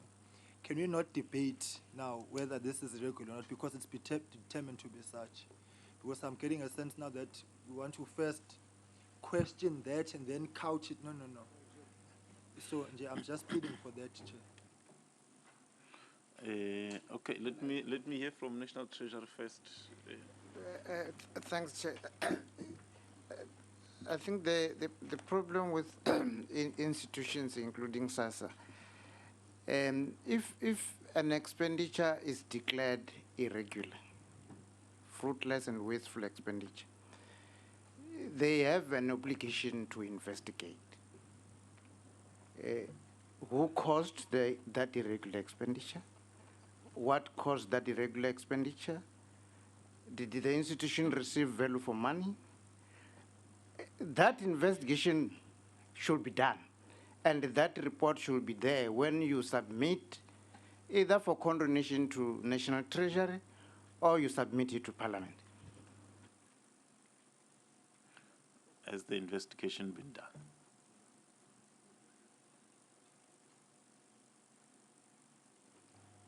A review process was undertaken, and the submission that we have made was informed by the review process that we have undertaken, because part of the investigation is to establish the circumstances of how an irregular expenditure has taken place in an organization. All right, that's fine. Let's answer two questions.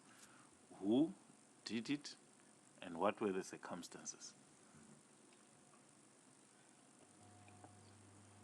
The extensions of security were extended with the approval of the Accounting Authority. All right, so the CEO did it. Why? What was the circumstances? The circumstances is that in concluding a new contract for security services, the bids that were received were found to be non-responsive, and that led the continuation of the existing arrangement that was in the organization. All right. Thank you. Mr. Chaki, does that apply as well to the lease payments and the forensic investigations on page 6? Can you give us that same response on those two, please? Who did it?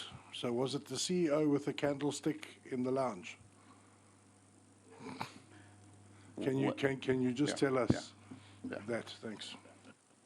What we have made the submission, Chair, is that the trifecta leases, they were part of what SASSA has taken over as part of the establishment at the time. And we said some of these leases were concluded by the department, the provincial department, and SASSA inherited those leases. The lease agreements were available. But what we could not find was the documentation in terms of the process of concluding those leases at the time of concluding them. But we did actually accrue value in terms of the leases. We even indicated that some of the similar processes were taken to court in terms of the trifecta company. I think there's an issue relating to the appeals and the court process around it. But for the purposes of us... No, before the appeals, there were processes in court that found people guilty on the trifecta. Before they appealed, they were found guilty. Yes, there are people that were found guilty in terms of the trifecta. And what we are presenting and submitting to Treasury was to consider that at the time of taking over those leases, a due diligence exercise could have been done.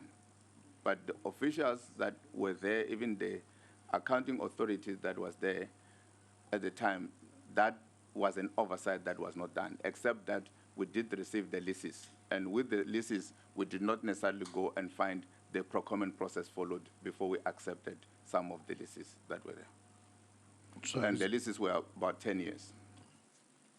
Is that the accounting authority again then? The leases in terms of SASSA delegations are signed off by the accounting authority at the time. Are you putting this full blame on the accounting officer again, under the 223 million? Not necessarily. There are two accounting officers that were there. Remember that at the time of establishment of the organization, SASSA, there was another accounting authority before we actually have Dr. Peterson. But what we are saying, we're saying that at the time of accepting that and transferring that, we're saying that as a hindsight, we could have done a due diligence exercise. You're coming back to his question. Who was supposed to have done the due diligence? That's his question. Yes, you inherited it, we understand that, but then who was supposed to have done the due diligence? In each province, there were people that were... No, when you inherited, was it still provincialized or was it centralized? When it came to you now, because when it got into your books now as SASSA National?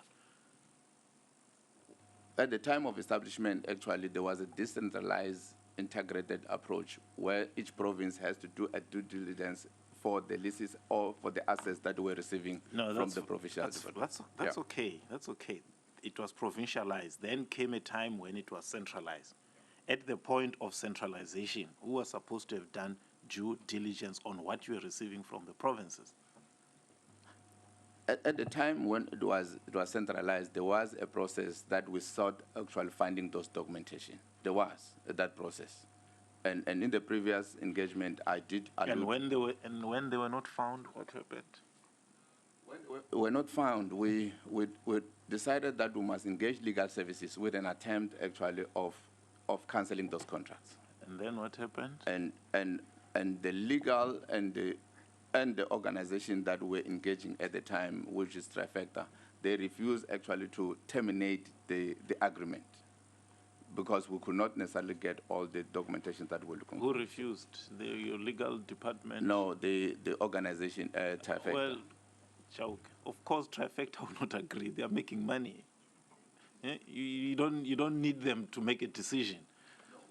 What we were trying to establish was that whether we are able to cancel it, because the absence of a document does not necessarily mean that the lease is invalid.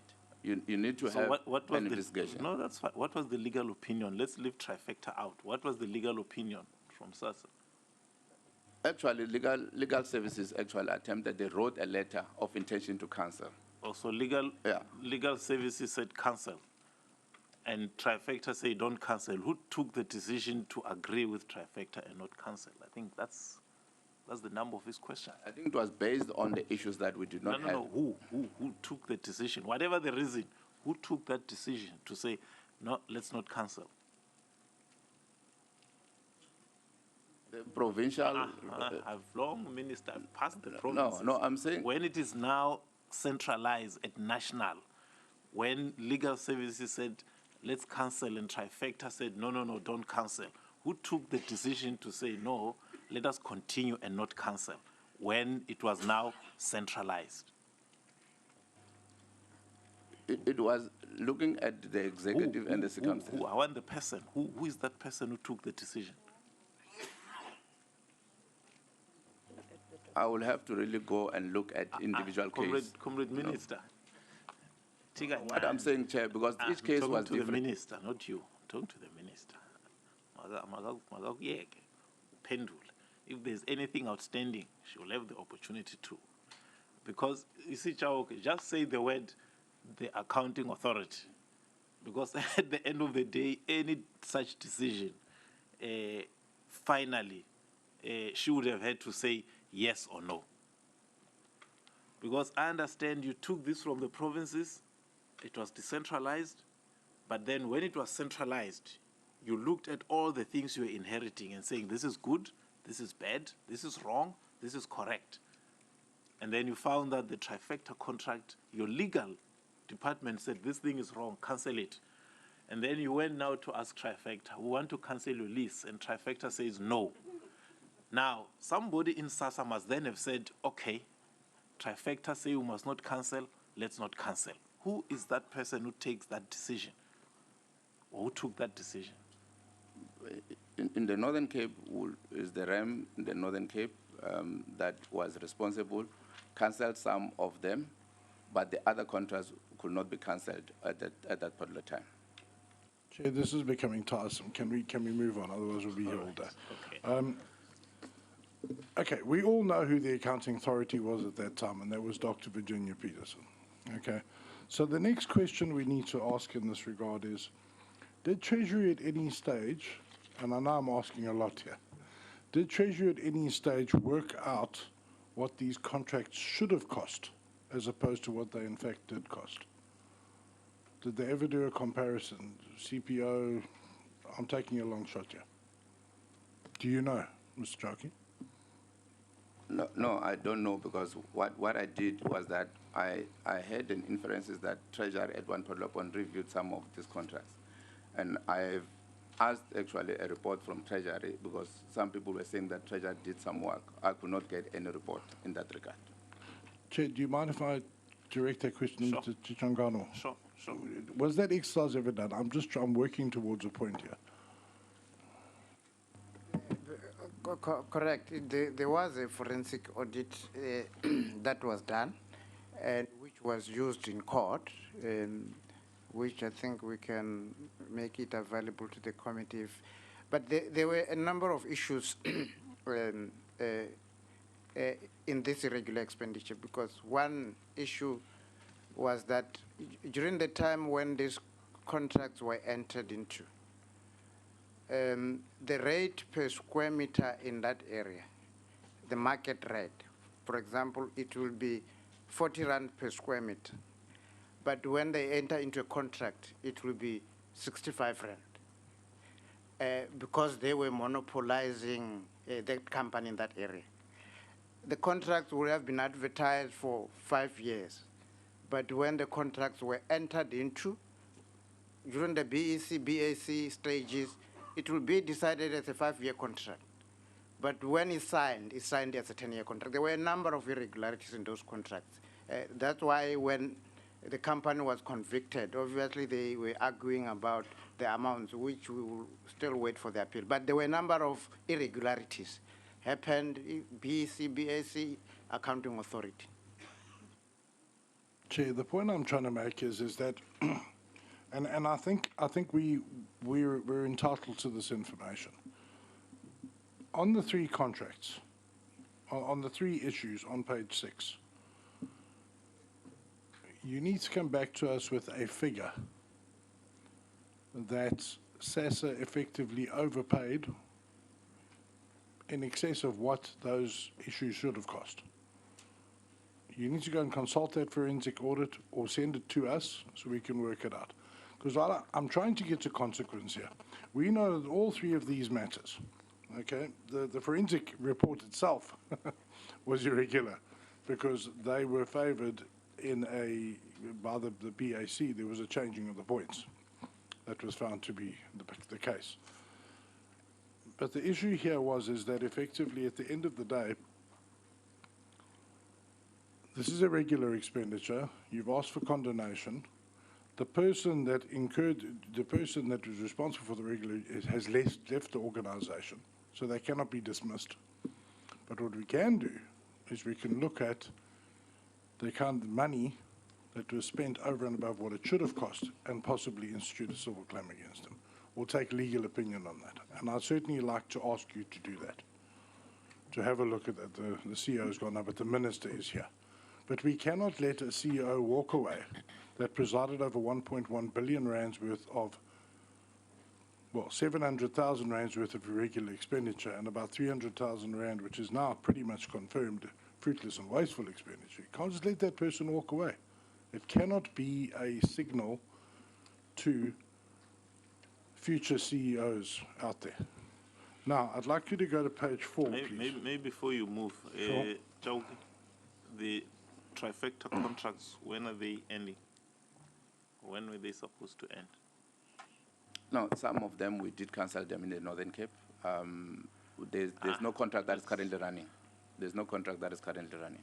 So all of them, Chauke, wait. The Northern Cape ones, yes, they were probably cancelled because there was a conviction. But I think you had trifecta in, was it Northwest? Yeah, that contract has ended and we've moved out of that. And it was extended to when? When did moved out of that building? When did you move out of it? End of April. This year. But when was the original 10 years? All right, no, it's fine. It doesn't matter. I think it's okay. Yeah. No, I just wanted guidance from you, Chair, that as we go through this and asking for new information and expecting Treasury to look for condemnation, how is that going to work out? But we are writing the resolution next week. I'm just looking for guidance from you. Because if ever the information has not been available, because these matters have been in front of us for quite some time now. And I would have expected the CFO to have just information just to spring out of his finger just like that. But another delay is just going to continue dragging the matter for a very long time. Yeah, no. So far, nothing has arisen that should delay us. Even the information that one from National Treasury actually confirms our position. So it does not impact on us so far. Tim? Yeah, I'm going to wind up now too, because unfortunately we've spent a lot of time on the stuff that we discussed in November, but now you've given us new information here on page 4. But unfortunately this information is just a list and it doesn't really help us. Because you've got a total of 245 cases finalized worth 64 million rand of irregular expenditure. But you haven't given us a list of these cases and said what each one was for, who was responsible, and what happened to them. But you call it a finalized case. And then, before you respond, I'm very, very concerned about line 1, 2, 3, 4, where it says cases condoned by CEO REM. And it's for 6 million rand, 6.2. When did CEOs get the authority in terms of our legislation to condone irregular expenditure? I thought that was only Treasury's job. Can you comment on there, and then we'll move on? Thanks.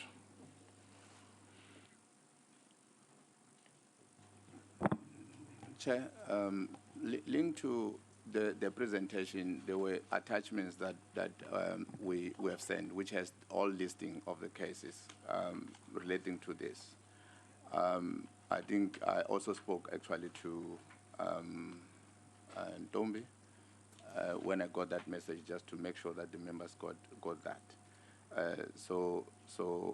And I also spoke to the department just to make sure that the members got it, because I only got it actually yesterday. Actually, that information is required further.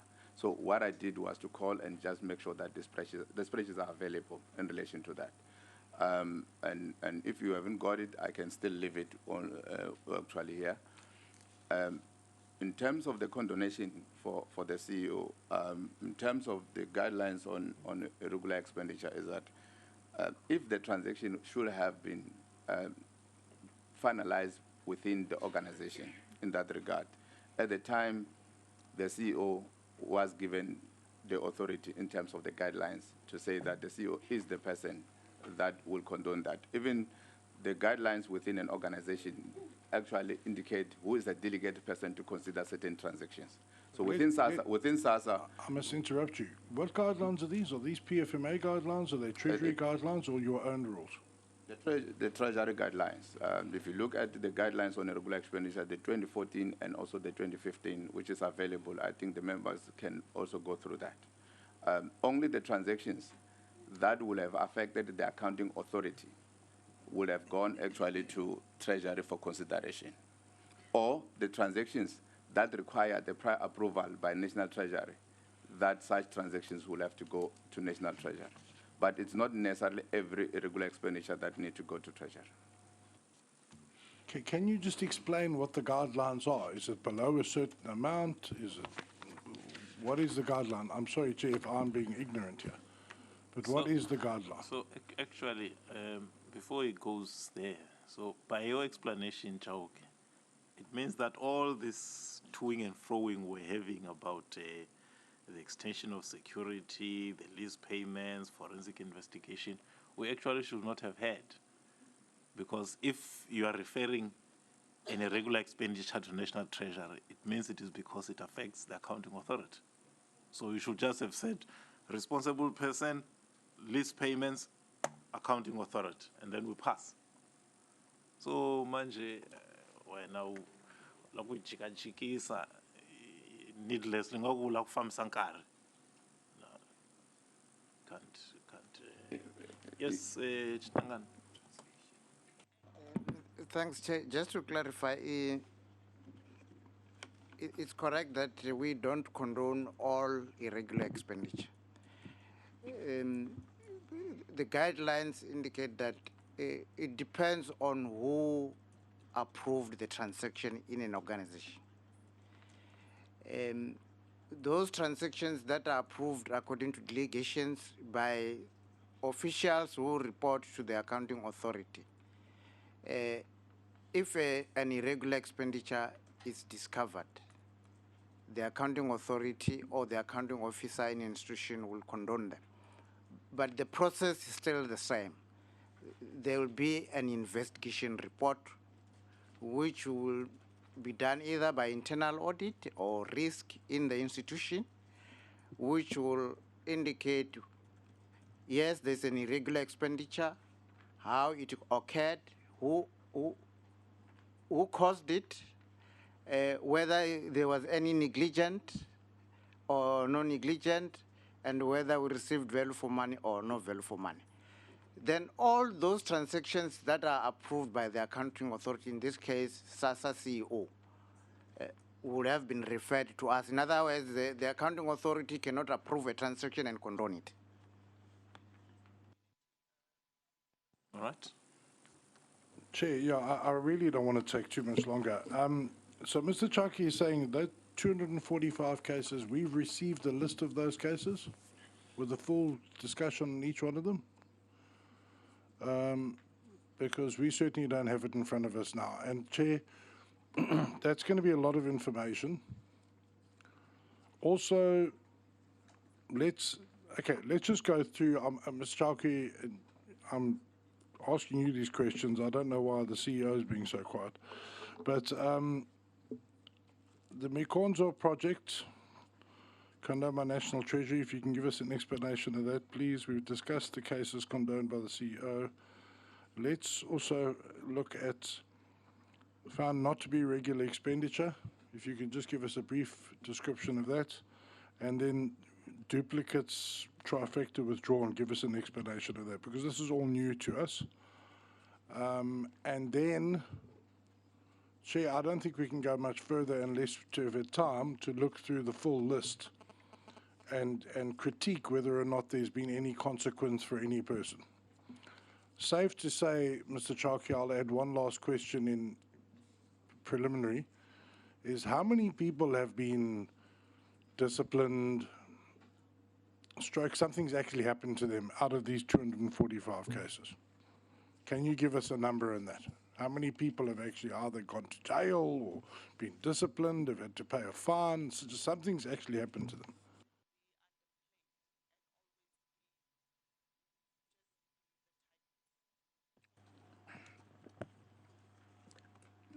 Thank you, Chair.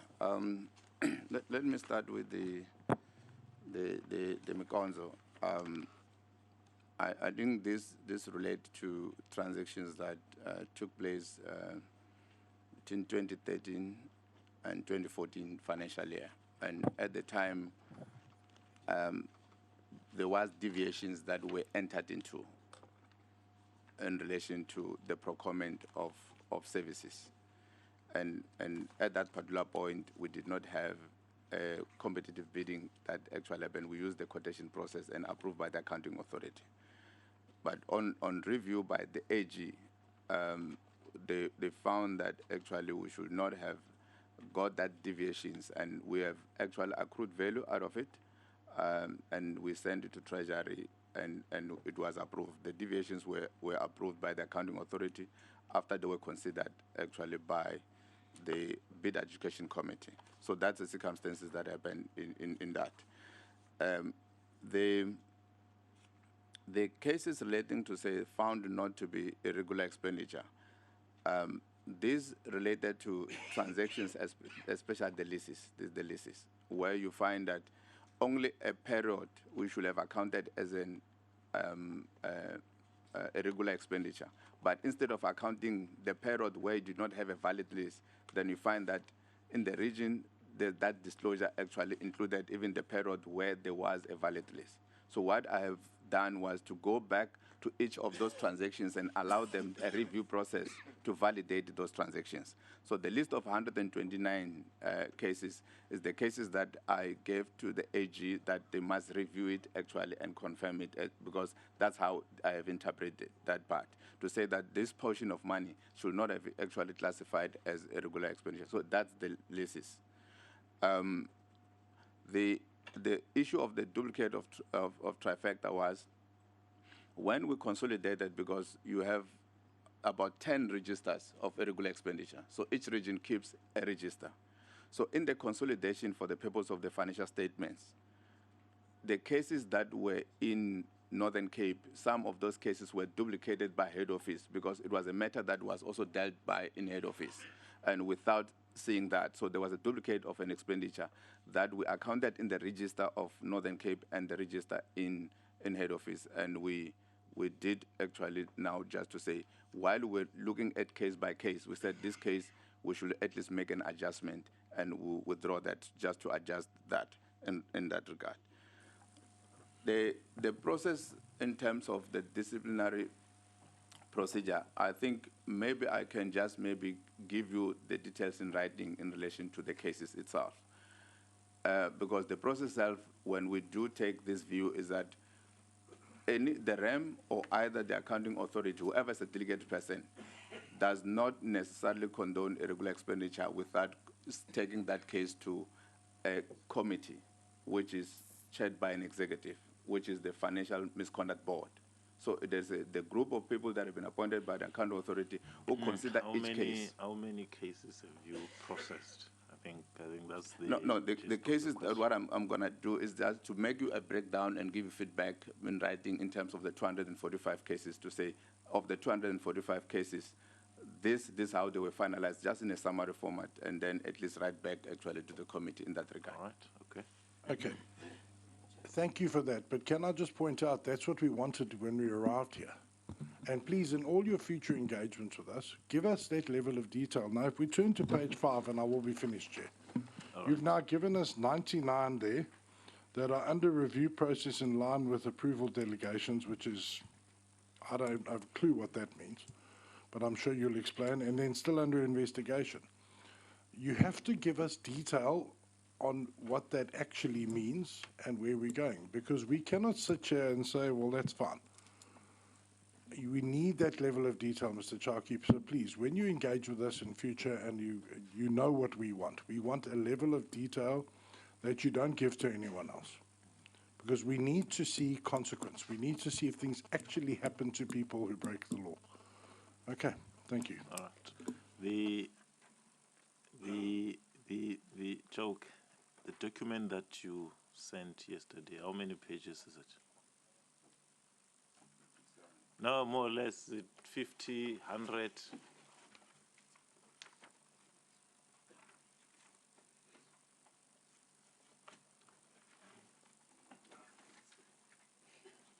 Chair, maybe whilst still checking. No, just no. I want to keep. Is it 20 pages? Is it? Yeah, it could be about maybe in all in terms of the spreadsheet. In terms of the spreadsheets, probably you might find probably about 20 pages, but actually on A3 page. So No, it probably yeah. No, that's fine. I'm riding on his point because somebody from your office called our office to say there's a document that we should get which was said to be too thick. It will be brought to the meeting. That was yesterday. So we have not received that thick document yet, and it might be what you're talking to. So if we don't have it, it then inhibits our ability to do work. But as he said, no, we're going to get it. You must check with Ingrid. I do have copies, Chair. So why didn't you give us? No, I didn't know that actually did not get the copies. Why did you bring them? I think in case that you don't have them, it was actually. But you didn't check whether we had them or not. I mean, so that they can serve the purpose they were brought here for. Chauke. Before I surrender, I just want to say this level of incompetence has led us to the reason why we are here.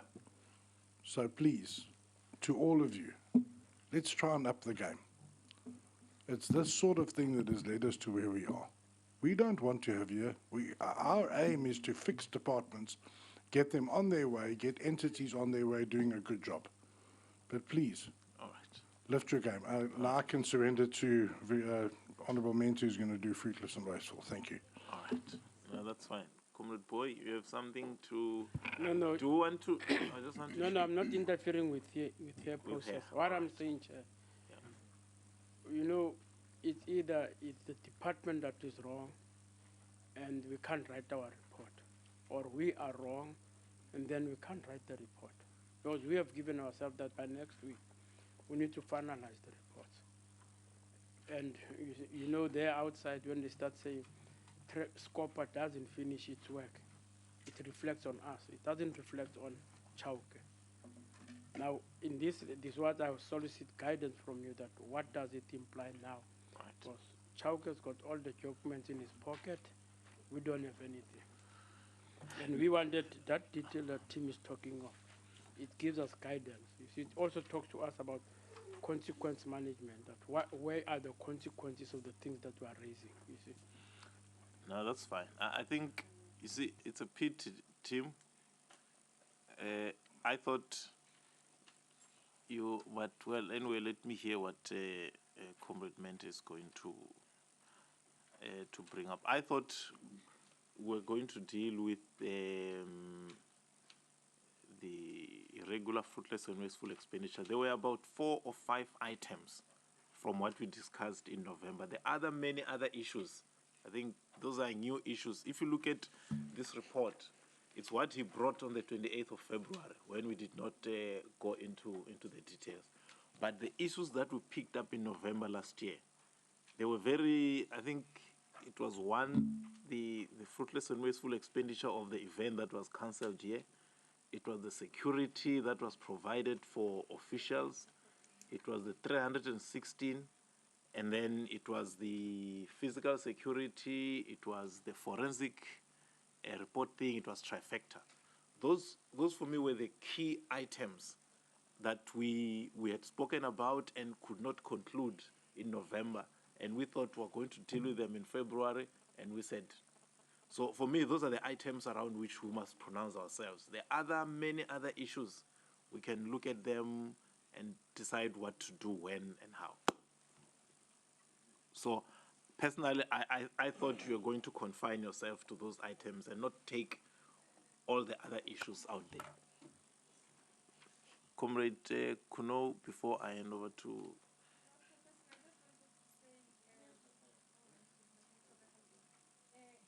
Yeah, I wanted to say to Chauke, I mean, he has documents, why can't he give the documents to us?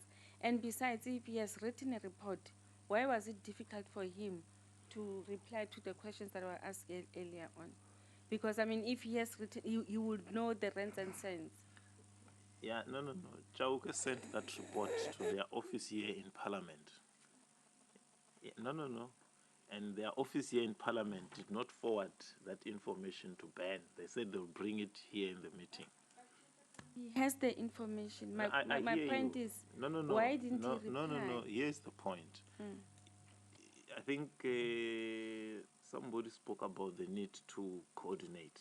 Because if you had sent the information to their office here, who are tasked to then transfer it to us, if those people did not say to him, we did not pass the information, then he wouldn't have known. So it is, yeah? Whether it was passed or it was not passed, we didn't get it, period. And the mistake was from Ingrid or whoever from their office, not our office. The point is that he has the copies. Why can't he give us the copies or give the information that was asked earlier on? If we are going to compile a report next week on fruitless and wasteful expenditure, it means SASSA won't be part of that because we wouldn't have concluded on that report. And if we don't conclude it and complete it, it will stay in the books of SASSA that there was an irregular expenditure of 1 billion. So that's what we're trying to help each other with. Okay. Shangwa? Chair, I was listening to that trifecta exchange. And I just want to plead that moving on to this next section, Chair, can we get responses? Because this is going to make it very difficult for us to arrive at resolutions which may assist the department. Now, I'm just getting a sense of there's a rush. I called for a rush in the CPS exit contract. But here, can we not rush to just lula? Because really, I am finding it very difficult to follow these responses. And in my head, I'm trying to process what Sewenzenjan. And there is a sort of defense which is just stemming out of it. All right. I'm really pleading with moving into this section of wasteful and fruitless expenditure. Can we just get the answers without dilly-dallying and really frustrating us? Okay, all right. Yes, complete. Chair, I want to caution you. You know, holding people accountable or holding department accountable is our responsibility. If the paperwork is not here, you are leaving us as Parliament in a more weaker position. And you are equally making sure that tomorrow people will be saying that SASSA didn't want to account. In your chairing, can you find the balance? I partly agree with the sentiments expressed that make it possible. Don't be the first one to defend. You see. Leave it. Let Chauke defend his department and his work. I mean, this report is not what it gives us or what, as you are saying, you are narrating a story of the past. But it puts us where it is that our doubts earlier was even the CEO was not giving us the necessary answers that we're looking for. So I'm just wanting to plead with you. In the exchange, don't be the arbiter and the judge, because you are leaving us in a very difficult position to either put you under pressure to give us these things or somebody must give us. All right. No, that's fine. Yes, Comrade Kekane. Chair, I think on this one it's very simple. Chauke has indicated that he has got the information with him. All what he can do is just to give an instruction to whoever, and the documents can be distributed. It does not need us meeting that is the following day. Okay. No, that's fine. Can we have them, Chauke? I merely wanted to clear that we did not get the documents, as he said they were sent to us. We did not get them. So, yeah. I think we need to send a message.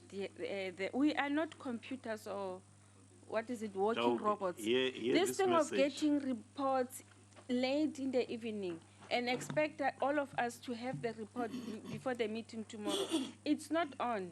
Because at times you find that the message that they are sending to our computers is not compatible to what the programs that we have. So at times we come to meetings unprepared and it's really not on. One day we're going to return this, whoever comes here and say, we want the reports on time. Okay. No, that's fine. Comrade, no, there's nothing to say, Chauke. Let's, no. Huh? No. Give us the documents and let's deal with the issues. Because any explanation does not change the fact that we didn't get the document. Commitment? Okay, thank you, Chair. Chairperson, I just want to start back with the report which was sent to us on the 27th of February for the presentation or our meeting on the 28th of February, which we couldn't go through. In that report, CFO, you made a promise that everything that was under fruitless and wasteful expenditure would be finalized by the 31st of March. And by today, it shouldn't be a case of it's still within your records. So my question is everything under fruitless and wasteful expenditure finalized as per your promise?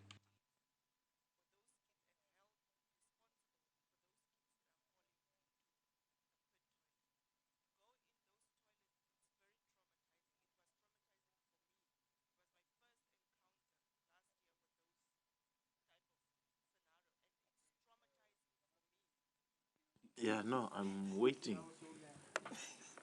It's fine. Yes.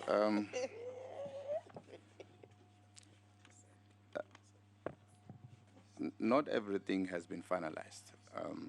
That's the official response. There are cases that All right. that the okay. officials. No, Yeah. wait. Not everything has been finalized, commitment.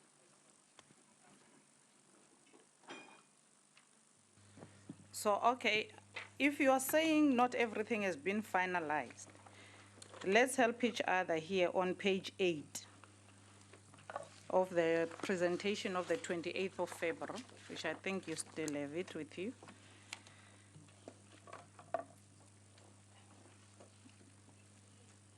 Page 8. Okay. On page 8, you are saying you have 7 cases appealed. You have 36 cases for review and approval, and you have 21 cases that are still under investigation. I want you to confirm if these are not forming part of the ones that you are saying are finalized. Have you finalized some of these? Because this was February. Have you finalized some of these cases?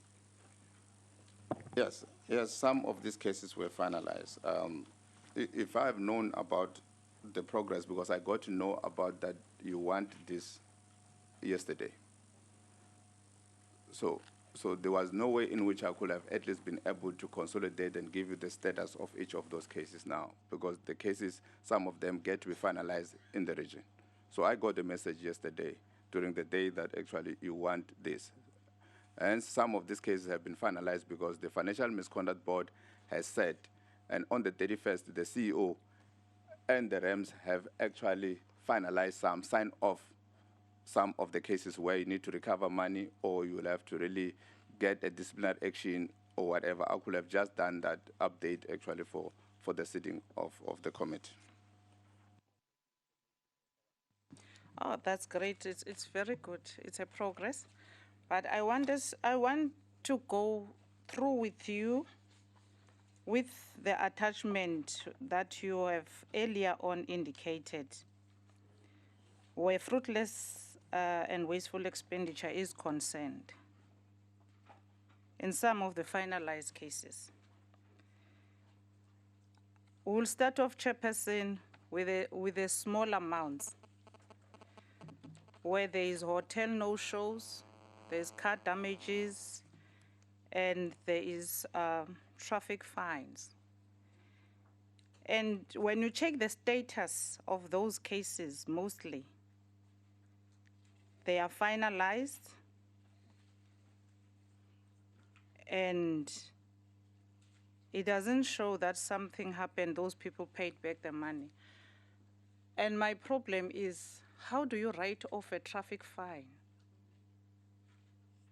A traffic fine is a traffic fine. A person did not comply to the laws of the road. So how do you write off a traffic fine? And then there is several hotel no-shows, and you wrote them off. It doesn't make sense. Not so many people can be sick or unforeseen circumstances than the case perhaps was, but it cannot happen to so many people, and you still write it off. I want to get the logic behind writing off the traffic fines, the hotel no-shows, the car damages. Perhaps it's accidents, but there are far too many.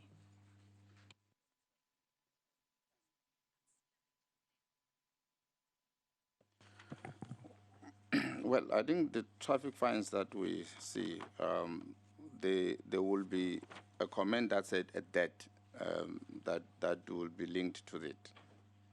I'm not sure which case you're referring to in relation to that. For the traffic fine. Chauke, hold on. I'm just hoping, comrades, you find this user friendly. I really am struggling. Angnazo ebook.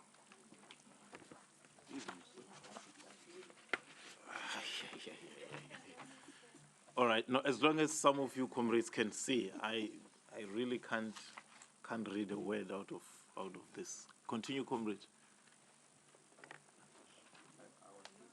Oh, you're still responding, yeah? I think the one for the accommodations, there are circumstances. SASSA has about 10,000 officials. That's what we're talking about, the number of officials going to do. There are circumstances in which out of those people, out of a 10,000, if ever then you were to see how many people may not necessarily be able to be sick in the 10,000 people, then you may understand maybe the number of cases that we're having, primarily because of the number of people that we have, but also the circumstances under which we're working in. If then any case, because for the cases that the committee can sample, we can at least bring the actual documentation for the review by the committee, because that will make sense, because as I indicated that there is no individual consideration before the committee of people that are appointed. So there's no need, actually there's no an area where you can find that the committee made of different people could actually make a recommendation either to the REM or whatever without considering the circumstances of each and every person. It does happen because if then I was supposed to be booked today and I was not necessarily being sick, maybe I lost a relative and I can't go, or actually my family actually get to be sick. So if you talk about the fraction of the 10,000 people, you can understand the activities and the personal issues that involved and that can be dealt with, which are beyond some of the officials. So there could be reasons in relation to that, but I can submit that if the committee want to at least sample some of them, I can actually bring each and every case with all the documentation. Yeah, well, maybe give us all the cases. We'll sample. We'll decide which one to pick ourselves. Yeah. Yeah. Continue, comrade.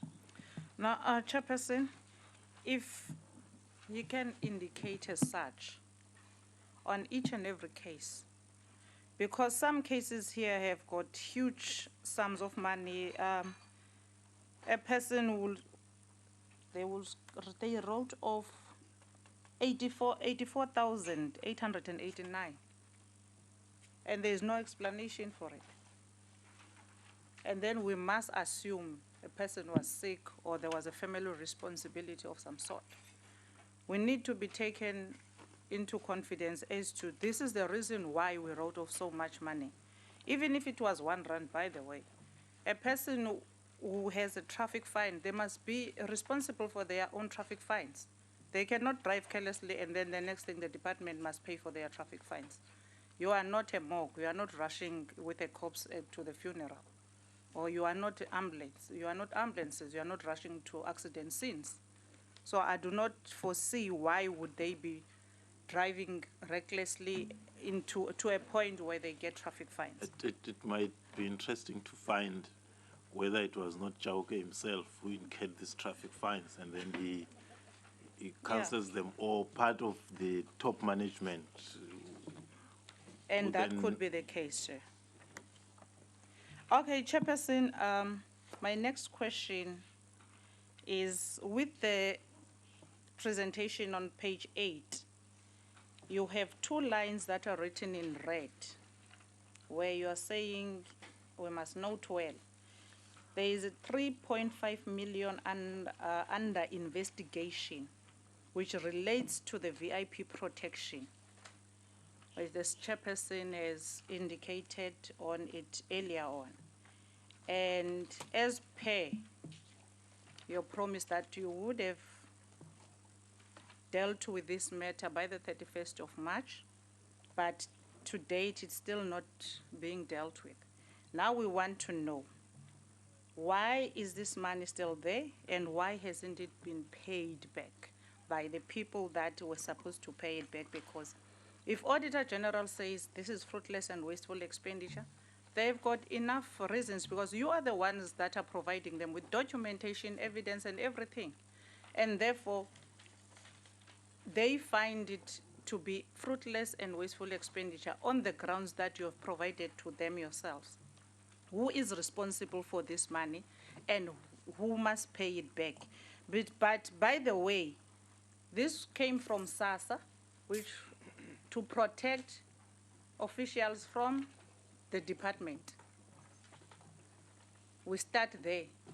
You took budget from SASSA to deal with issues of DSD. We need to close that before we even go to the people that were protected for them to pay back the money. And of course, to clear who were engaged, because it appears that the children of the minister were also part of those who were given VIP protection. To actually justify, well, the minister is here, but without putting her on the spot, because it was done by SASSA, it was not a personal thing. Why was it the responsibility of SASSA or even the department to pay for the security of the children, whatever the reason or whatever the situation?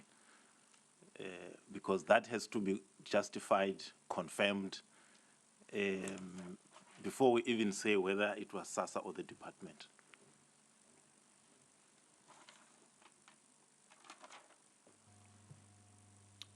Okay. By the way, we asked for the security assessment. I think it was for the spokesperson of the department. I read it. The body of the report and the conclusion are like this. Doesn't make sense. I don't know where that officer was under pressure to approve or what. But the one that was sent to us did not make sense to me. In that his own analysis coming up was actually not saying anything that resembles the conclusion. But anyway, respond to it. Why SASSA? There was that squabble between SASSA and the department about who should pay, who should not have paid. Yes, Chair. Well, as we've promised in the November engagement, that we would be able to deal with this matter between ourselves and the department. And the latest engagement was that we need to invoice the department. We have sent an invoice to the department from SASSA making that claim. We are awaiting the department's response in terms of the payment of such an amount. Because from SASSA was that the value will have been accrued by the department because of the agreement between the former CEO and the former Director General. And that's how where the matter is now, that the final claim has been sent to the department. When was it sent? On the 1st of March, 2017. The 16th of May now.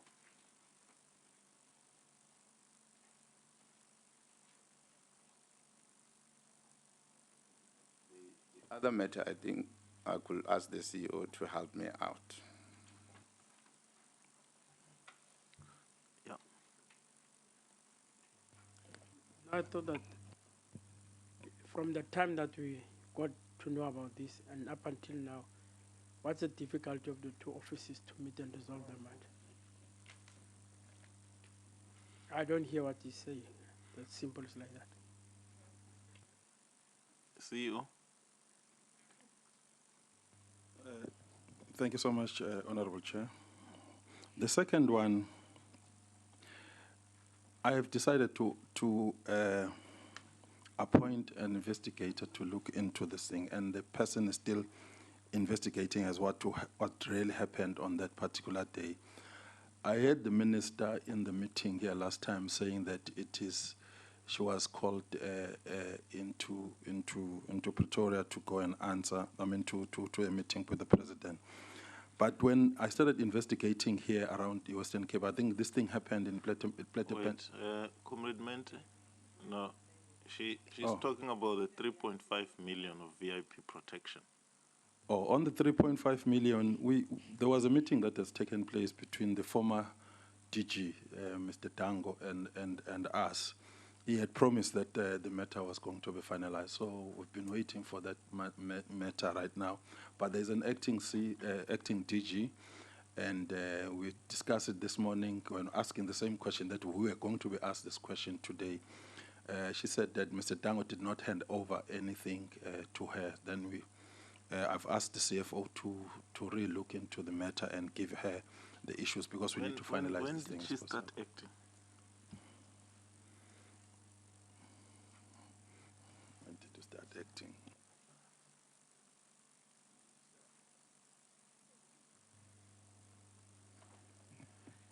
Honorable Chair, in mid-March. No, that's fine. I was actually asking SASSA that question. Because from the time she started acting, you would have had an interest in her knowing that you have an outstanding case. And you have not followed it up. And even if you did today, it was, by the way, informal discussion, probably as we were walking down to this meeting. Yes, Comrade. No, I'm not answered, Chair. The first part of it is clearing the confusion where SASSA takes responsibility of DSD. That, she says, they wrote a letter to. I want to know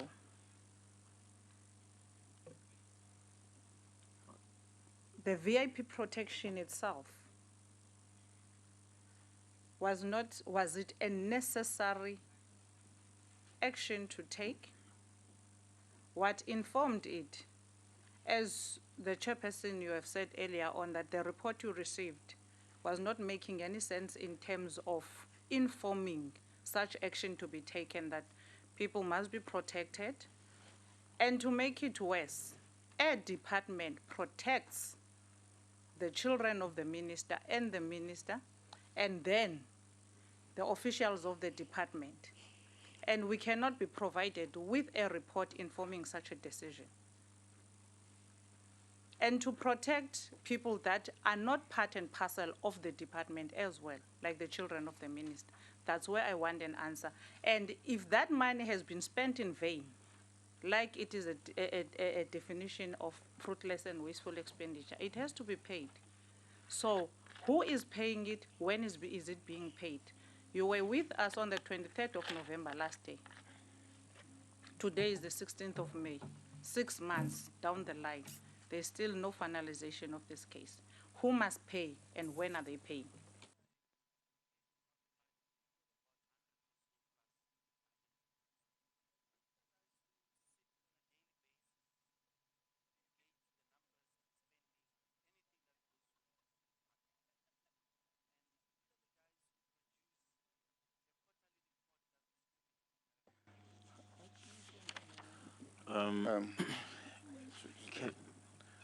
I just want us to be mindful that it's already almost 1 o'clock.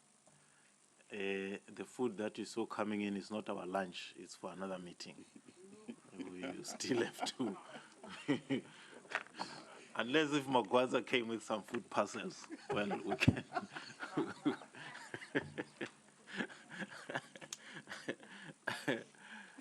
Okay, yes, Comrade Minister. Thank you very much, Comrade Chair.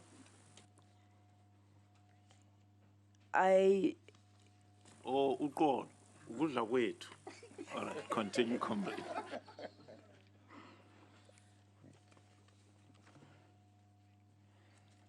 I want to try and answer the two questions. The first one for VIP protection, I also saw that it speaks in tongues, but the recommendation is that Ms. Oliphant be provided with necessary security measures by the Department of Social Development to mitigate any possible risks to her physical security.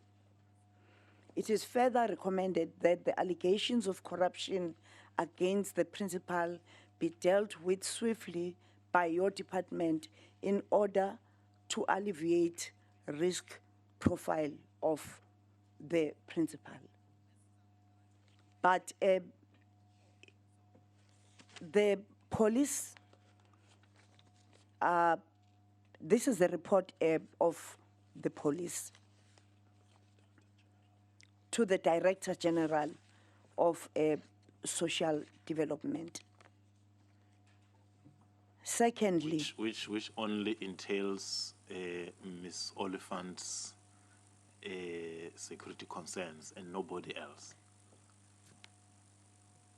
maybe we can ask for the report. Yeah, no, I'm merely stating that yes, the letter you are reading is what I have, that it only Yes. talks about her only. It does not talk about any other person. Yes. Yeah. Yeah. And then, secondly, because I have experience of a government, when your kids are found by someone who is in prison, that is a big challenge. That is what happened. But I have hired someone to take my children to school, games and whatever, because I don't want to use government cars for my children. And even when this security was brought, I continued, and I have transactions in my account, because I also did not want to confuse them. And thirdly, I think because some of us understand government more than the others.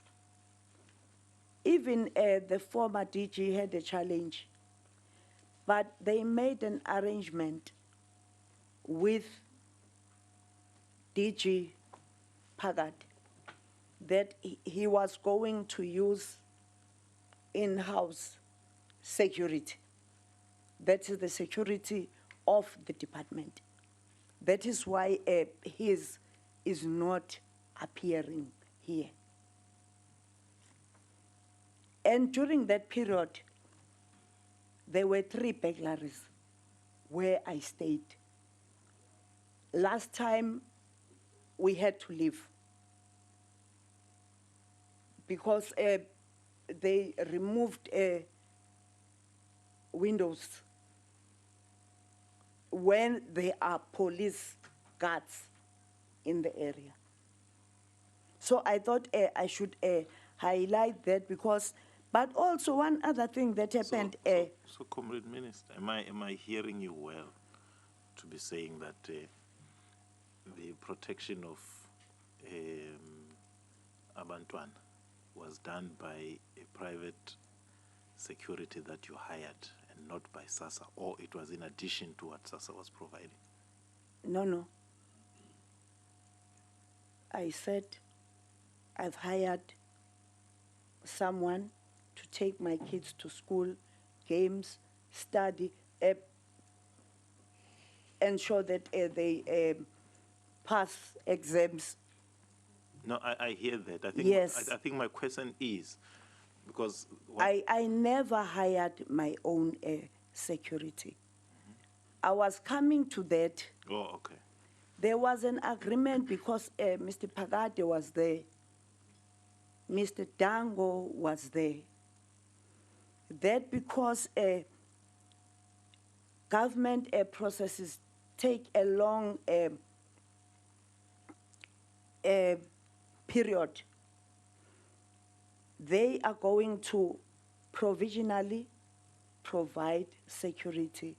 And then when the police submit their report, we will then move over. So what happened was that with me, there was no security up until the police completed their report and they provided the backup. So I thought I should highlight those things. But maybe before you move, unless if I'm missing something, I think the point that I'm trying to get cleared is that in this 3.5 million, there is no amount, or there is an amount that was incurred protecting the kids up until the police or government processes were able to be activated. There is an amount, Chair. All right. No, that's fine. That's what I was trying to establish. Yes. All right. Yeah, I'll come to you. Let the minister finish. And then 1.3 million. I agree with the CEO that there must be an investigation. Why do I agree with that? It's because... Sorry, Chair, we are not yet there on the 1.3 million. Oh, okay. Yeah, no. She's still going to.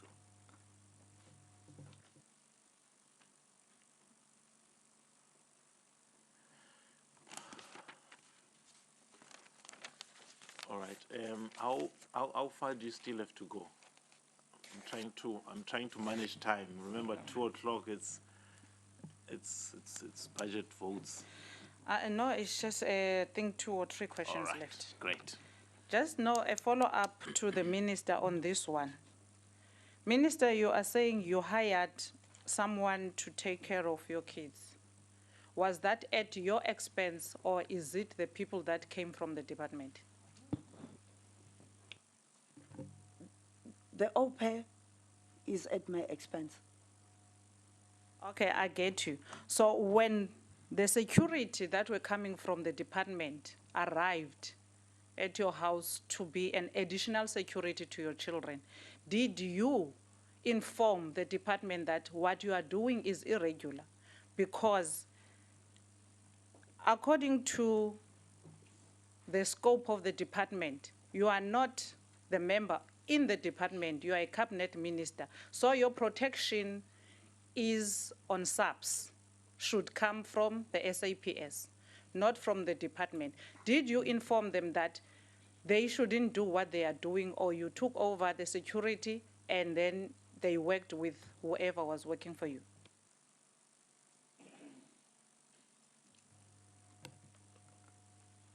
No, yeah. When the security came, they accompanied the kids to school. And then when the police came, we have a meeting with them.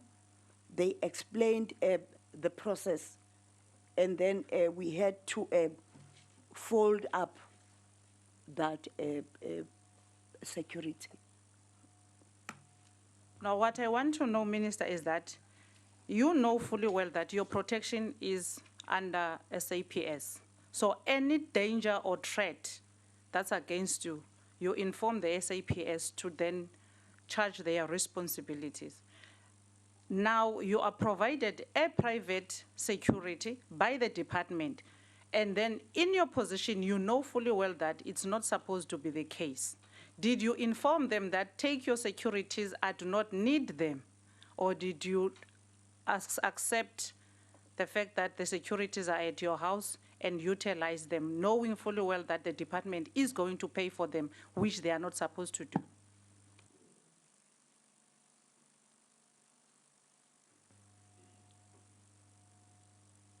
The security that was there was for my kids, because I thought I was safer than them.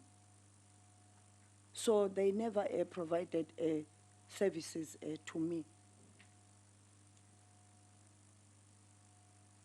I get you, Minister, but the problem here is it's your children. You are a cabinet minister. You are not an employee of the department. And therefore, that means your children cannot be protected by the department. If they have to be protected, they can only be protected by the SAPS, not by the department.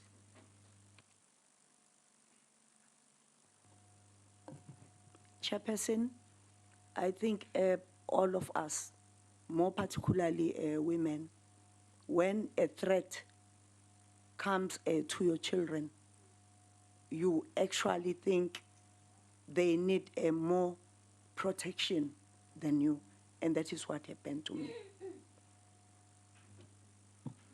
I agree with you. When your kids are under threat, every mother will protect them. But what we do not agree on is a principle. You are not an employee of the department. You are a cabinet minister. I am a member of parliament. My children cannot be protected by the Department of SASSA because I'm closer to them. They can be protected by the police. If there is any threat, I will have to report it to the police, and the police must come and protect my children. But they cannot be protected by the department. That's the gist of the issue. The principle here is you are not an employee in the department. Why did you accept security from the department knowing that they are going to incur costs on behalf of protecting your children, whom were supposed to be protected by the SAPS? So that means we must then hold you responsible, and you have to refund the money of protecting your own children. All right. I would like us to approach it this way. I think the minister has given her explanation of what transpired and how it transpired. It is now for us as a committee to articulate how we see the various components of that transaction.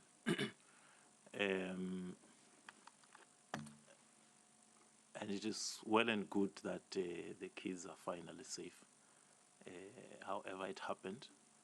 But in relation to public funds, we will have to be guided by the principle and the law as it stands in terms of who and what should have happened.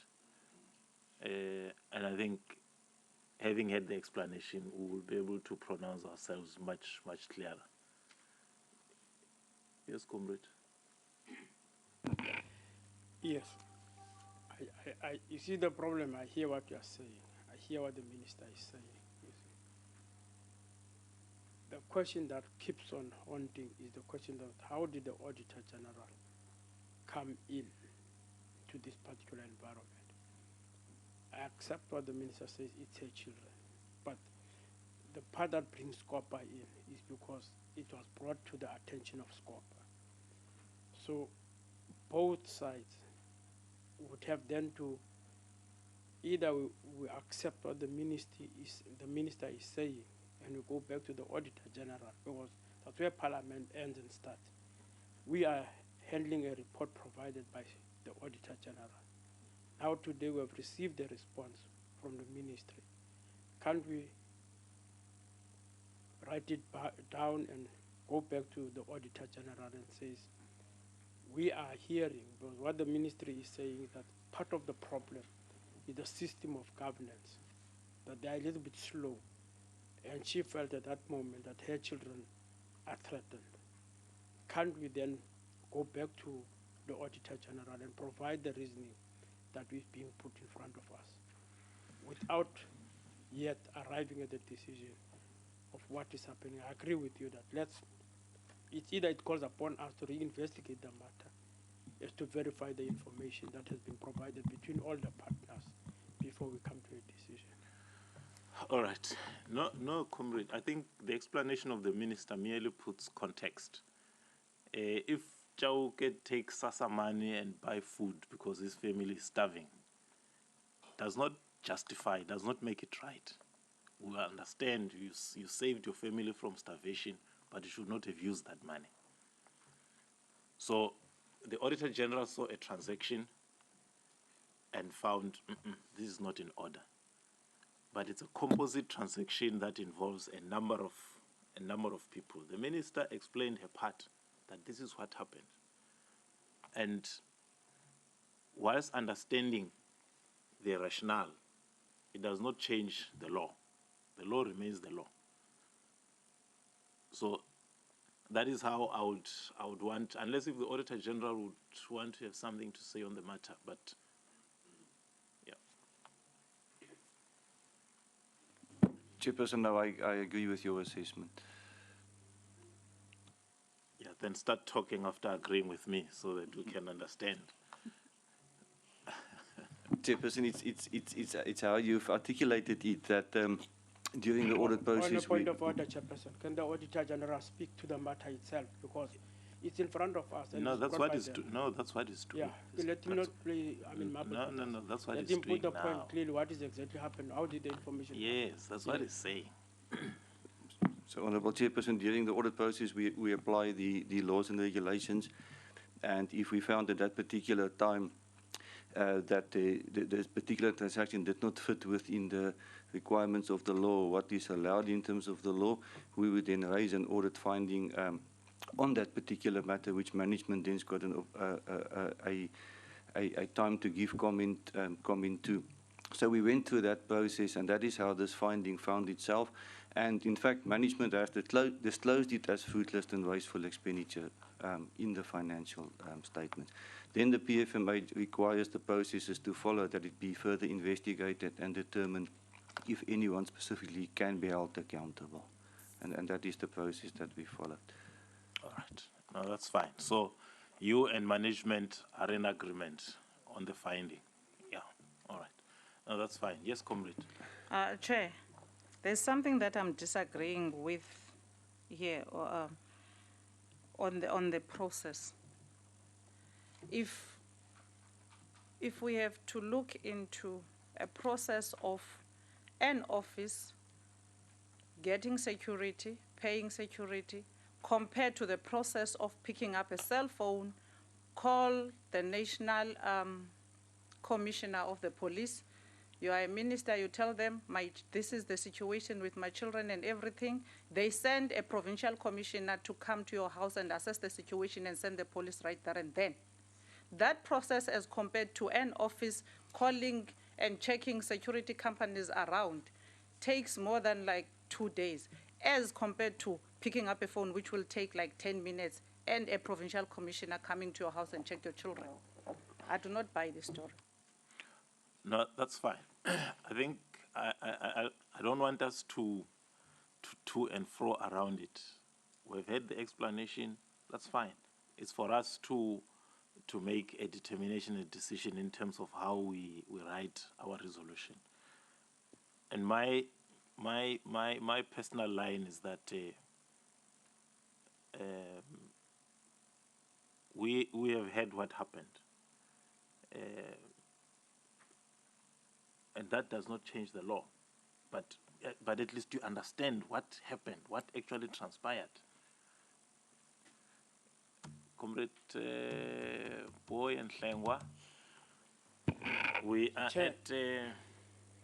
No, Chair. Yeah. You must understand the implication of this thing, you see. Don't be dismissive about it, you see. Because it then brings a point back that after we've listened to what the ministry, which is out of nature, in terms of, I hear what the Auditor General says, it has been agreed upon. It's out of nature to get the ministry to come and explain for herself what has happened during that particular period, you see. And as Comrade, as the Honorable now says, it then brings a lot of other questions along, you see. That does the minister then, or those that have agreed, what happened exactly? Where were the police, and what was the circumstance? What exactly, all the procedures that are being followed? In terms of how do you report a case and get attention as a cabinet member around that environment? These things are all open there. It's a financial point from what Auditor General is talking. But also you must understand that it puts Parliament at a little bit of a problematic point, because it then talks to, well, are we being misled, or is it what we are going to believe? So that when we write the resolution and when we come to a decision, we know exactly what we are agreeing upon. For somebody, if we take it just pure and on the basis of what the Auditor General says, somebody has to pay that money. And it becomes a problem also, because in the resolution, we then have to agree that who will then take the responsibility, because it's an irregular expenditure. And that's why I'm saying that more clarity would have sounded more better on our part when we re-engage into the matter itself. As equally as what Chauke did, bringing in a lot of new information that is in front of us, that we need to begin verifying how that information is working. This thing is bringing up a total new dimension to the whole matter itself. Yes, it's pure. You are right. The law says there's an irregular expenditure. But the circumstances that has led to that particular environment, which is not yet off, in terms of how matters come. What are you suggesting? I hear No, you. I'm just saying, Chair, I'm trying to solicit and pick up your pain. At the end of the day, you would then have to ask all of us to reflect on the matter and come back with a more clearer solution that how do we deal with this matter, so that it doesn't occur again, you see. I don't put it on the Auditor General. It's just that I wanted him to explain himself properly. Not true. Yeah, I've passed him. I'm talking about our own. How do we reflect on this particular matter and the report that has been provided at this particular moment. All right. No, that's fine. In fact, that was my understanding, that having listened to when officials or ministers come and talk to us, they put information to us, we must process it ourselves, and then without necessarily having to process, agree and disagree here in the meeting, here and now. I think that's where I was at. Hlengwa? Chair, I've heard what the minister has had to say in terms of the personal circumstances which she and her family were confronted with. But in the final analysis, Chair, the transactions are not processed by the minister. So my take is, I'm interested to know what process was followed to arrive at this tender, quote unquote. So maybe Minister waxoxa ukuthi she's confronted with a problem with whoever. Maybe it was a discussion in passing or in a meeting or whatever. Maybe she requested it, I don't know. But in the final analysis, an official, which goes all the way to the accounting officer, processes transactions. Now, that's where, Chair, I think, in the main, we should be concerned. Because I am trying in my head now to even figure out when you even process this, where do you allocate it with budget? What do you pick up with, right? This particular instance will be funded by that budget. So, Chair, I'm pleading that we've heard what the minister has said, but let us go back to the people who processed the transaction. What process was followed? And I'm interested, Chair, and what advice was given to the minister? Would right, Minister, we can sort this problem out. So what basis in law informed the decision? Because I get a sense we're going to end up taking a decision on the basis of sympathy, sentiments, and emotions. I am not discounting that, but let us purely zoom into the people who aided and abetted and processed the transaction. Where were they? That's where I'm interested. I want to establish the administration, which knew that this was wrong. Choke, is there any paper trail of meetings and decisions and processes leading up to the procurement of the security company? And or who are the officials who might have been involved here in those processes, including yourself if you were there?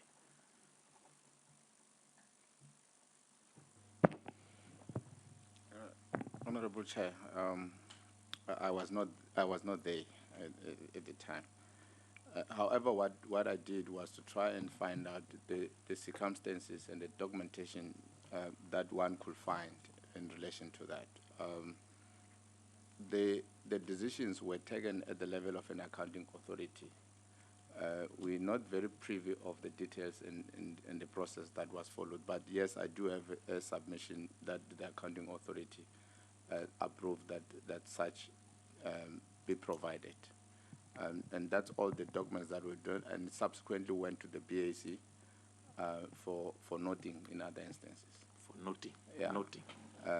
Then there was only one that requested an approval by the BAC, but obviously the BAC did not have the delegations to approve transactions that have to relate with emergency. It rested with the accounting authority. So the discretion in that regard, including the details of the threats, will not have been provided by any other person except at an accounting authority level. So the information that I could gather, it relates to that. That's all that we really know. I don't have any other information that I could come across. All right. I want us to try and tie it down because he's in another meeting right here. No, let me give Comrade Mente, then I'll come to you, and then I'll Comrade Chilwane, and then we really try and tie it down, and then we'll give the minister to have a final say, not on this, but on any other issue that we discussed this morning. Yes, Comrade. Okay, now, one clarification. Who was the accounting officer by that time?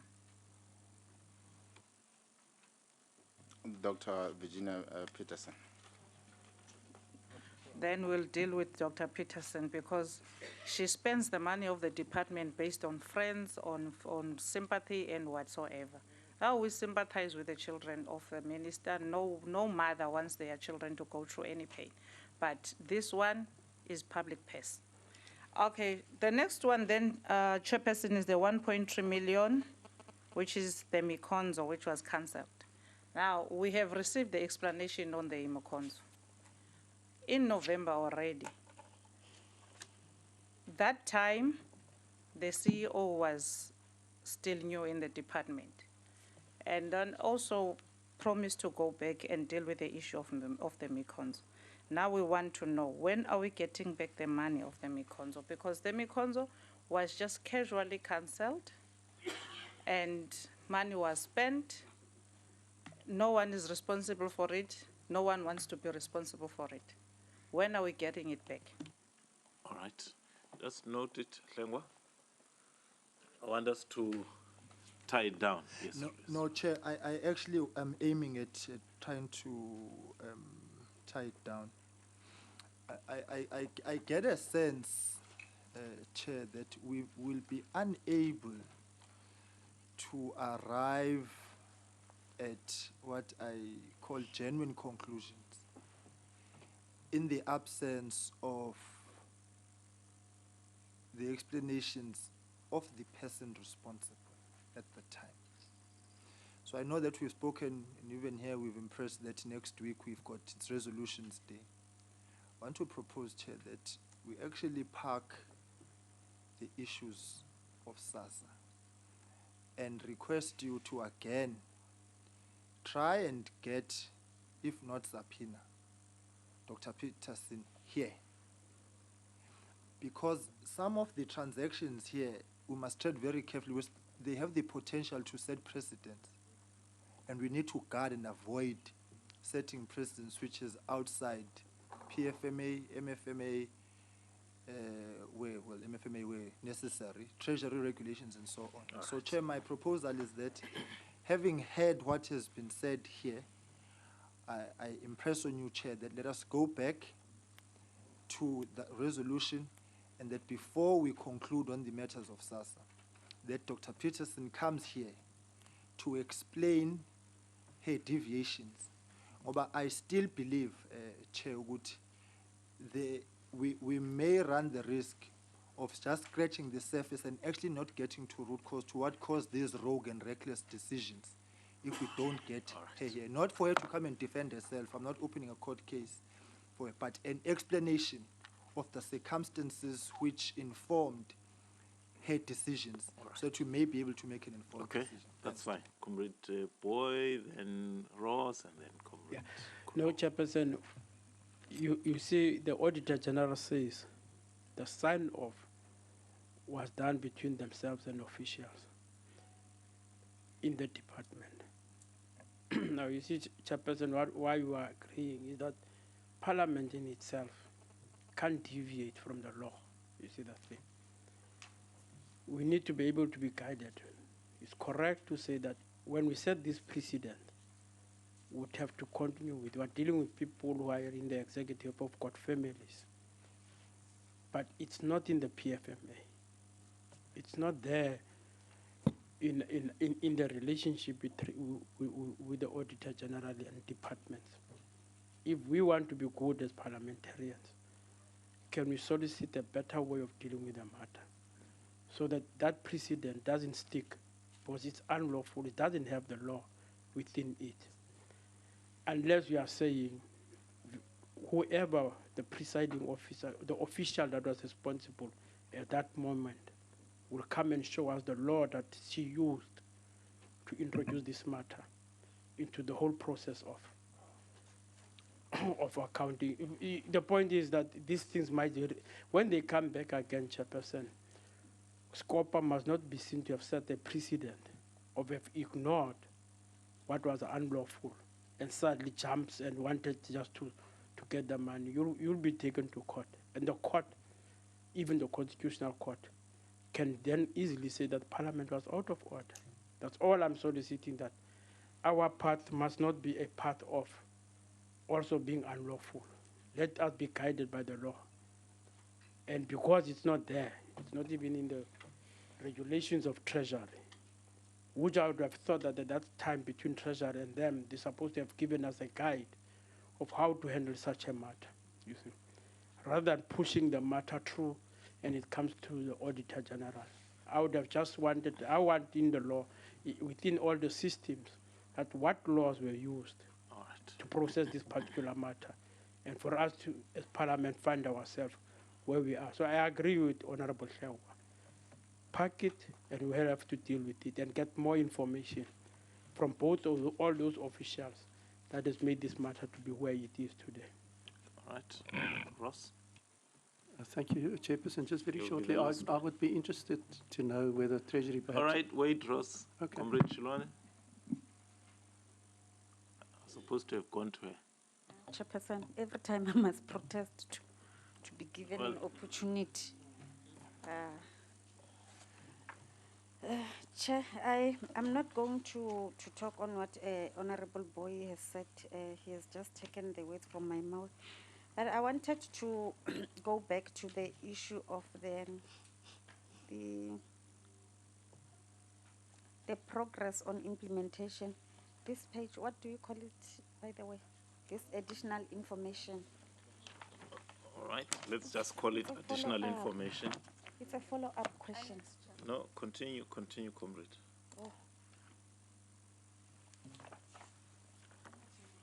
Chairperson, I wanted, CFO, I wanted to ask you, when you go to the third page, there's where you talk about you have paid interest, West Bank interest charges. It's a list of interest charges that has been paid. I just wanted to ask in terms of the systems in the department, what is it that is missing that you couldn't pay whatever that's supposed to be paid, and you have to pay the interest that is being charged by the West Bank? And secondly, I've heard when you respond to the issue of no-show accommodation that you've got a very huge number of staff members. But when I calculate here, it's about, I think it's about 60 no-show ups. Is it normal? Is it normal that people will just not show up? There's one person here in the Northern Cape, I think it's one person who has not shown up within 7 days. And it could be that it's a problem that that person has had a bereavement, or that person was sick, that maybe you couldn't cancel for 7 days. You've got people who went into the accommodation to a hotel and just decide not to finish up the meeting. Let's take, for instance, a meeting, it's 3 days. A person just attend a day, sleep a day, and then the second day the person decide just to leave. I think we need a better explanation on this one, Chairperson, so that I'm being convinced from here. I am from this side, we are being convinced. Really, does it really matter in terms of a person might be sick, a person I think, I don't know, because somewhere it's a strategic meeting. There's somewhere where it's written there were people who are going to attend a strategic meeting. Strategy, I think it's a strategy or something of a department. And there it's persons or it's executive in the executive management who just decide not to show up, all of them, and provide probably for the same reason. Convince us, please. Thank you. All right, Ross, and then Comrade Kono, and then we close it. Chairperson, on the contract for the security as initiated by the Minister, of course we understand the circumstances, but I'd just like to know whether Treasury did not perhaps red flag this transaction in terms of evaluating that process, in terms of fruitless and wasteful, whether there was a red flag from Treasury. And secondly, Chair, I did write you a letter with regards to consequence management for the Minister in terms of the bigger CPS contract. And I was hoping to ask whether SCOPA, I was hoping to ask before intervention, if there's no chairperson, whether SCOPA can at some stage, in terms of accountability, political accountability. Just hold on, Ross, just hold on. Let Thank me you, just have hear what the minister says. Would you please ask the honorable member to repeat his first question? Yes. Ma'am, I was, the first question that I posed was regarding the fruitless and wasteful expenditure in terms of the security contracts for the children, of course, which we understand the circumstances, but my question was whether Treasury at any stage during the process perhaps red flagged this transaction to say this will be fruitless and wasteful in terms of evaluating the process. The second issue, Minister, and thank you for being present here today, was with regards to my letter that I've written to the chairperson of the Standing Committee of Public Accounts with regards to the implications of the Concord decision that rendered the big CPS contract unlawful, and what SCOPA resolution in terms of consequent management would be in that Why don't you regard. just finish the one that you don't do that? I know you're wrong. The question really is directed to Treasury. Just wait, let Treasury just clarify. Did you listen to what Honorable was saying? Okay, thank you. Treasury was not aware of that transaction until it appeared in the annual financial statements, and we only looked at them after the SCOPA met and they requested us to look at the transaction, the SABC, the 1.3 and this one. Treasury was not informed. That's what they are saying. Correct. You remember it was picked during the audit, and during that time we would not have been aware of that situation or that contract.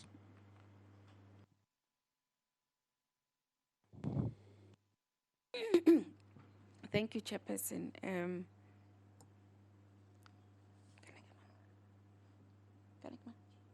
Chauke, you know, I have a problem of the way you are responding to questions.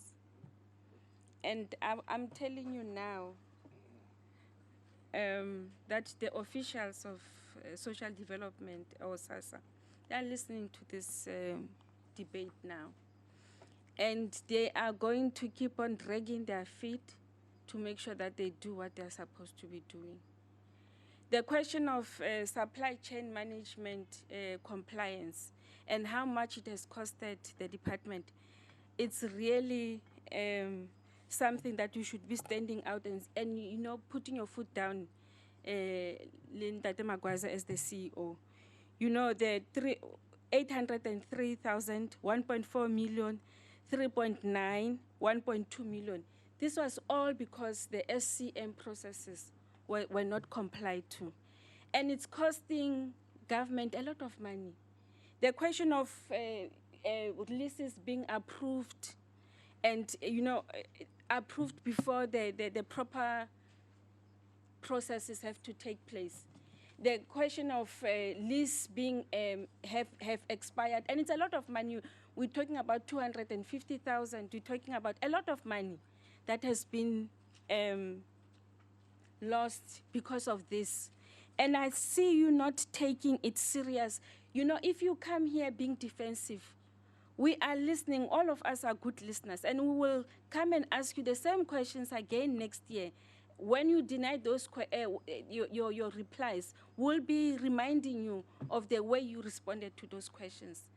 This is taxpayers' money. We want you to come and account to those taxpayers' money. We cannot have the same official being, in contradict with the law most of the time, and nothing has been taken as far as that is concerned. I heard you earlier on emphasizing on the 10,000 employees that you have for SASSA. I mean, you have 64 cases, and we're talking about 5.5 billion rands. You have 285 cases.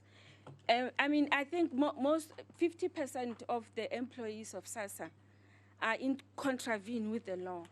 And there are cases that are being written off. It's all because the way you are answering today, it's not going to help you solve the questions. If Ntabisa Kuno has done wrong, then she has to come and account. She has to go to jail if she cannot pay the money that she used unlawfully. And the manner in which you are taking, when you are investigating cases, you are investigating cases forever. It's not, you should be saying within this period of time, we would have finalized the cases that we're talking. We're talking a lot of money. And this is the money that the same SASSA has a problem of trying to get in terms of, of what the department, the department has said this is what they're going to do as the budget that they have. So I'm just saying, Chairperson, that it's very important that you listen to the way you are responding, and you want to have answers, and you are not giving answers. You have not been helpful for the past 2 hours that he has been in there. You have not been helpful, not only you, but also the CEO. We want to have answers. We cannot have you running the entity like you are running it now. And that's why the minister, I think, is ill-advised. Thanks, Chair. All right. That is fine. I thought she would be the last one. Comrade Kekane, team, you're finished. Oh, okay. You are done. Because if you say I'm finished, means Comrade Kekane. No, Chair, I'm being intimidated. No, Chair, mine relates to, that is progress on recoveries, on page 11 of the presentation. There is a footnote there that is on the expenditure, the closing balance and everything. And when you read the recommendations on the page, that is on page 12, it says we must just note that is the that is the information on page 11. My request or proposal would be, is the department maybe going to give us, that is a progress report that is on these issues? Because just to say, yeah, just to say to us we should note it, I don't think it is correct. But all what I'm requesting from the department is for a department to give us a progress report on these issues as soon as you have dealt, that is, with the issues. Okay, it'll take 30 seconds. Right. I would like to ask the minister, she was not here earlier. Your CEO does not know what you're talking about when you talk about 6 billion. You are now here, Madam Minister. Can you tell us what you were talking about when you talk about 6 billion and 5 years to get SASSA independent? The CEO could not help us. Maybe you can assist us. That's it, Chair. Right. Thank you. No, that's fine. Comrade Minister, I will hand over to you to, if there are issues that were raised like this one that were quite direct, or even the 316 million that we started with, and any other issue that was raised or was not raised that you would want to talk to. 3 minutes, that's all I always have in Parliament, so...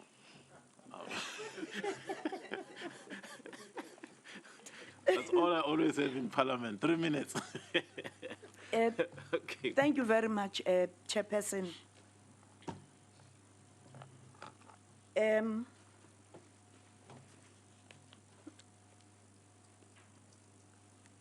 I think I should start with the structure of the Minister's office amongst the things that are there is security. But, you know, unfortunately, when sometimes ministers move over, before you settle, things are done. And therefore, someone moved with a security post to the department from the ministry, because most ministries have someone looking into security, and I think that's important. I just thought about it now, and I've always been asking and saying social development is very important, because we work with the people, but also the nature of the work we do. We must have an understanding of security threats around our work. That's my point, number one. Number two,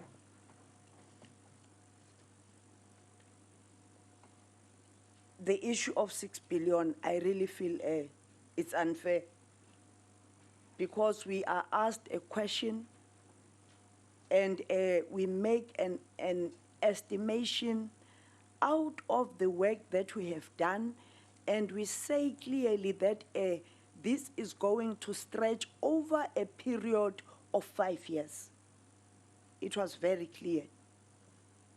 And we are still going to go back to the portfolio committee and the select committee and then specify or give a proper budget of the whole program. And therefore, SCOPA will come and when the right time comes. And then the issue of SABC. Chairperson, SASSA is a very challenging space. Someone will talk about SABC.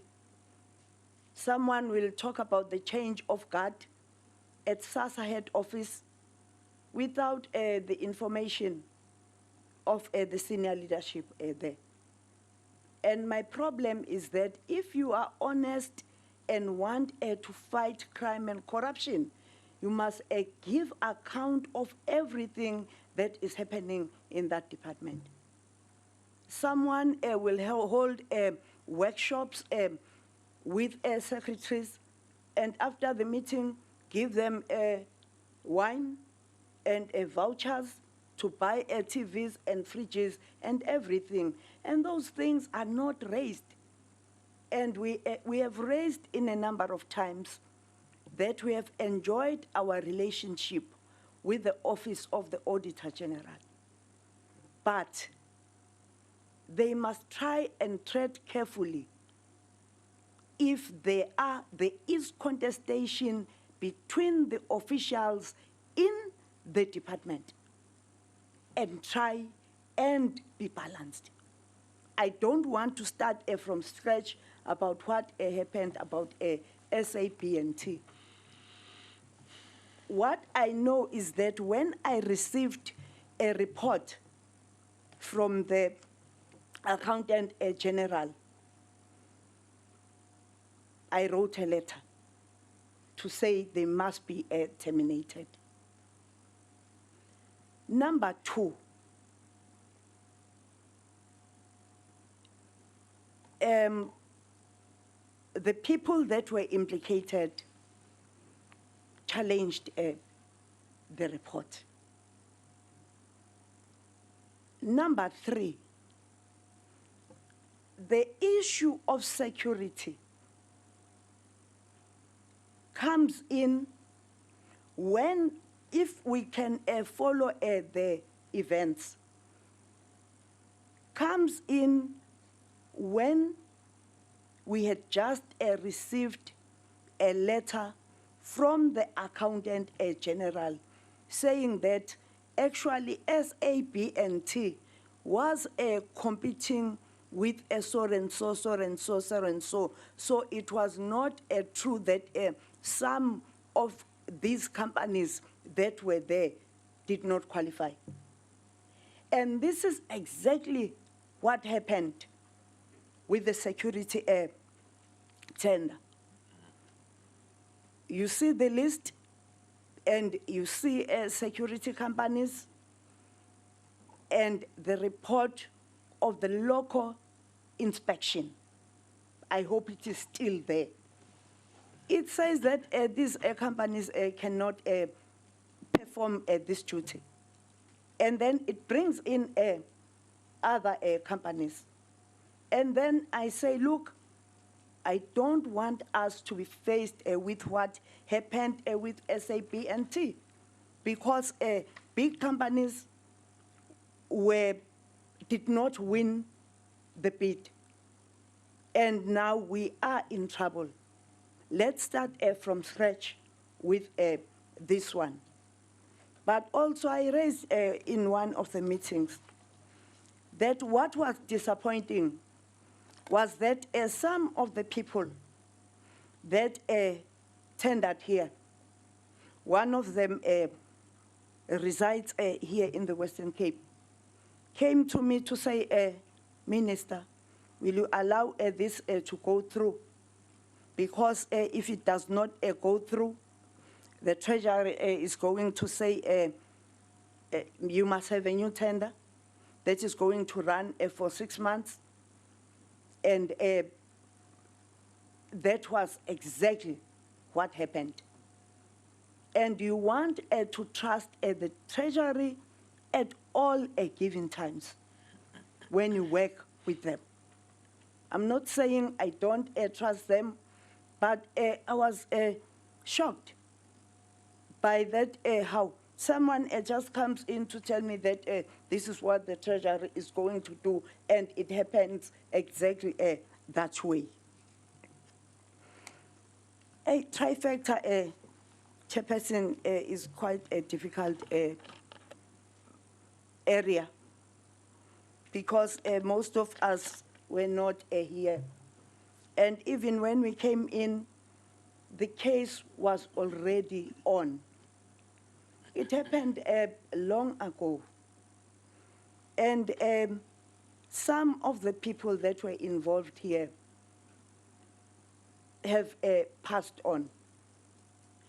But what maybe is good about it is that it's been to court and it was challenged. And why we did not move out of the Northwest contract, I don't know.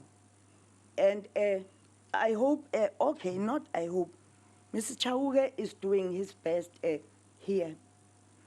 And giving a report depends on the availability of reports that are there and information that is there in the office. So that, all that gives you a clear direction so that you can write proper reports.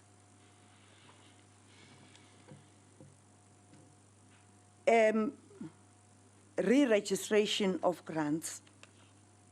I think we should be given an opportunity here to go and have a discussion and come back. I really think it's unfair for us to push everything to Virginia. That is why I'm saying it would be good for all of us to have a proper information. Virginia does not institute processes. She comes in when she has to approve. And in such a situation, you put your trust in your officials. Secondly, SABC, One of the things they did was to do of the work that was done by CPS, because we had thought that CPS was going to take 6 months. But we realized that there were problems, could not take 6 months. It involved older persons that had to be visited. It involved institutions that had to be visited. Children started dodging from schools because they wanted, or parents maybe were afraid that their kids were not going to get their money. If we can go and look into the whole report of re-registration, there is no time where we sat down and did nothing. And this was an outside company that had to audit the work that was done by CPS. Now, 316 is paid. Number 2, Virginia was still there. She motivated why she had to pay this amount of money. Number 3, the remaining team asked for condonation. And then condonation is given. And because just one NGO challenges that, condonation is withdrawn. I want to know if there is any other department that has faced that in South Africa. And whatever decision that we make must be based on evidence. We wanted to re-register everyone. We were praised for being able to save 2 billion for a period of 5 years, 2 billion, 2 billion, 2 billion, 2 billion. And now the whole thing turns around to bite as someone who brought systems into SASSA. SASSA, a chairperson, is a very difficult place. I just want us to note that, and also I just want to say that Virginia did her work excellently. And also that if it was not for a person like her, we would not have been able to register all those people within a short space of time of a year. And then now we have a proper information of our grant recipients. I thought that those are the issues that I wanted to raise, and that if there are areas that we might not have filled in properly, I agree we have to go back and fill them in. When we tried to answer the Mikonzo question, we were told that we are not on that question. But immediately after the meeting, I had to call officials in the office and the department. And we have evidence of communication with the officials of this province 2 days before the event. Thank you, Chairperson. Thank you very much, Comrade Minister. I hope none of us is endangering our chance to get our social grants when our years reach. No, siyabonga Ngqongqoshe. Magwaza, CEO. Siyabonga. Let us go and tie down on those issues that we had said were left behind, and those documents that we felt needed to be submitted. And then once you have your timelines, CEO and Minister, around the implementation of the Constitutional Court decision, we will then be able to have an easier, continuous conversation. But thanks very much, comrades. Tomorrow it is the SABC. Let us go and prepare ourselves, and hopefully we can finish in time. Please, to avoid fruitless and wasteful expenditure, there is food there, so everybody should make sure you. Thank you very much.